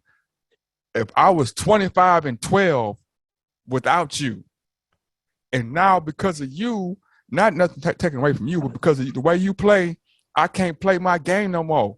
But I'm in the finals now with you. But your game wasn't working. You're not in the finals. That's how if you the Lakers, how you gonna look at it? Well, no, but I didn't have Kyrie and LeBron. Minnesota, that game was cool. I didn't have Kyrie in there. Kyrie was in Cleveland. Kyrie was in Cleveland without LeBron, right? But he didn't have Kevin Love and LeBron. Couldn't win nothing. Was Kyrie in Cleveland without LeBron? But I didn't have Kevin Love and LeBron. I ain't had nothing like Kevin Love on my team. I ain't But have you just shit told like me Kevin Love. Kevin Love didn't matter, though. You No, told I me said Kevin Love don't I matter. said Kevin Love had to change his game for LeBron. Kyrie didn't have shit like Kevin Love when he by himself. Ain't nobody on that team with Kyrie that stayed. On some real shit, Kyrie ain't did shit without LeBron. Check this out. Ain't nobody that with Kyrie stayed when LeBron came. Name me a starter. Ain't nobody stay with Kyrie. Kyrie don't stay with Kyrie. Okay. Ain't nobody. Hey, that Celtics team, what that Celtics team do without Kyrie? The next year, they ain't go to the finals. What have they done without Kyrie? They still been solid without him. It's a whole new team. It's not a whole new team. No, it's not. The core's the same. So you talking about? So watch this. You talking about a player who's in his first year? You talking about two rookies? Now they got in their third year. They got rid of their point guard. They got rid of the point guard. They was like, okay, Kyrie, we gotta go. We're gonna keep Scary Terry. He gone too. So make it make sense. Like, you can't just say it was Kyrie. They changed the team. They gave it to Marcus Smart. Marcus Smart was a bench rider when Kyrie was there. And Scary Terry was the second player. Was the guy that was like, oh man, I'm missing my minutes for Kyrie. Like, it's not as cut and dry as Kyrie gone. Now we good. Hey, brother. Hey, I could talk to y'all all day, but I'm at like 1%, man. I can talk to y'all all day. My phone about to die. It's all good. It's all good. It's that time anyway, man. Appreciate you coming on the card. Gotta have you back, man. Man. Hey, man. Anytime. I appreciate. Hey, I went to the website, man. We're gonna try to get young James Boogie a 10-day contract, man, and see if he still got something for the little youngsters out there in Tampa. Don't give him that busy. Don't get busy. Let's do it. If y'all got 10 days, man, I can come get that little cat. Look, man, I definitely get. You need 8 points off the bench, man. I'm good for that. 8 points. You trying to win the championship? Yeah, so you gotta just get more than 8 points. I'm a role player, man. At this point, I'm a point, man. Hey, come on down, man. We gotta make it happen. That's a bet. That's a fact. All right, all right, man. Appreciate you. All right, brothers. I appreciate you having me on, man. All right. All right, man. All right, Bub, do the outro. He trying